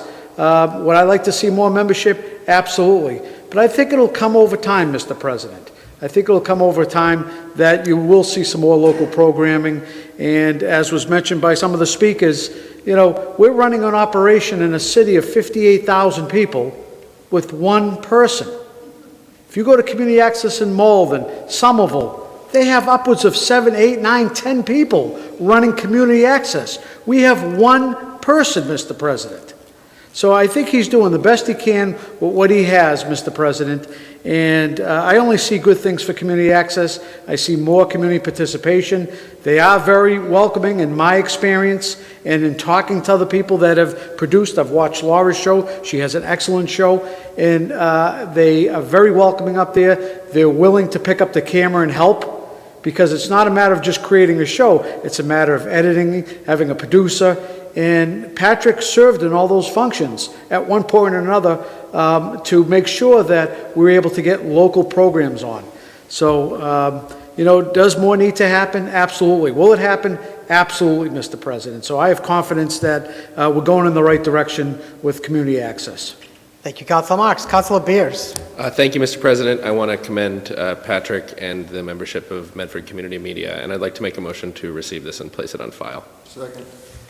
On the motion of Councilor Beers to receive and place on file, seconded by Councilor Knight. I just want to make a clarification about something said about me. That's all. Number one, my late partner and I gave $250,000 to Medford. My father lived here back in the 30s, so on Park Street, right near where I live. So Mayor Lungo-Kern has my background clearance form. I'm in a management position, so I have a background clearance form. I have nothing to hide. I'm a very happy guy that fights for access rights.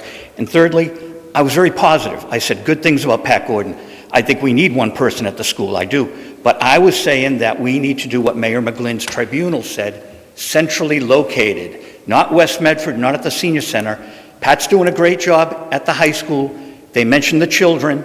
I'm talking about the public. It was a very positive speech. Thank you. Thank you. On the motion, Councilor Beers, seconded by Councilor Knight to receive and place on file. All those in favor, all those opposed? Aye. In favor of the paper. All those opposed? The paper is received and placed on file.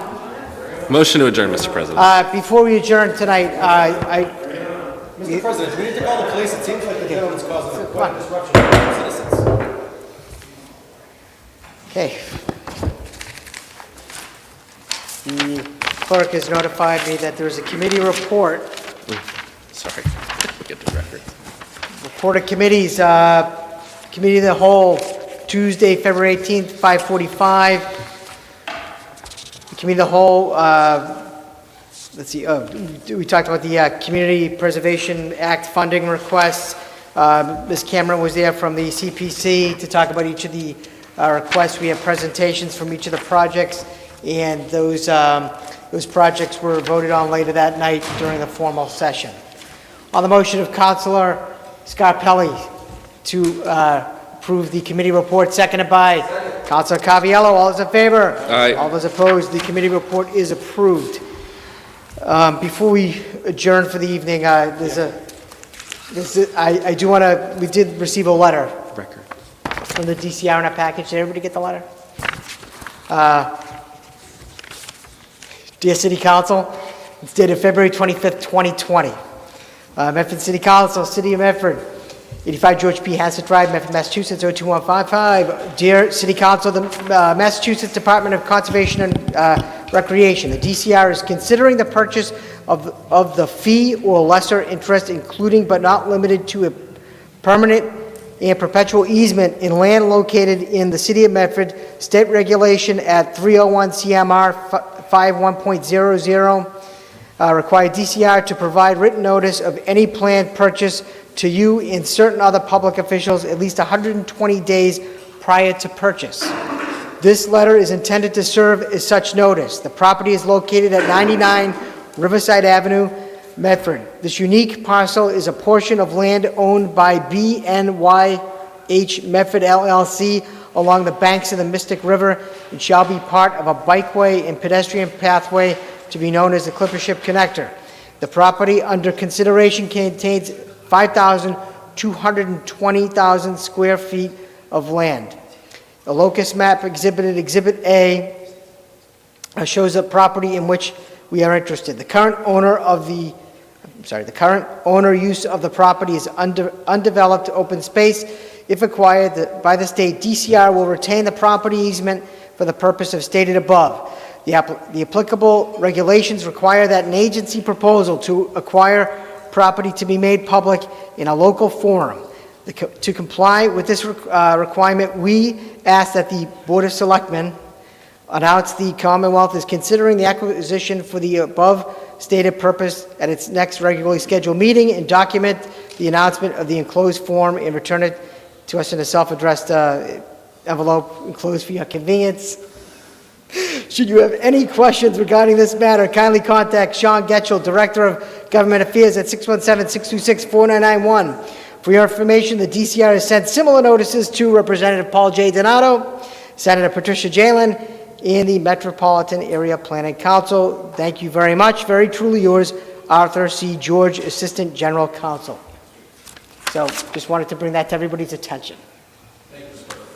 You're very welcome, Councilor Caviello. Records.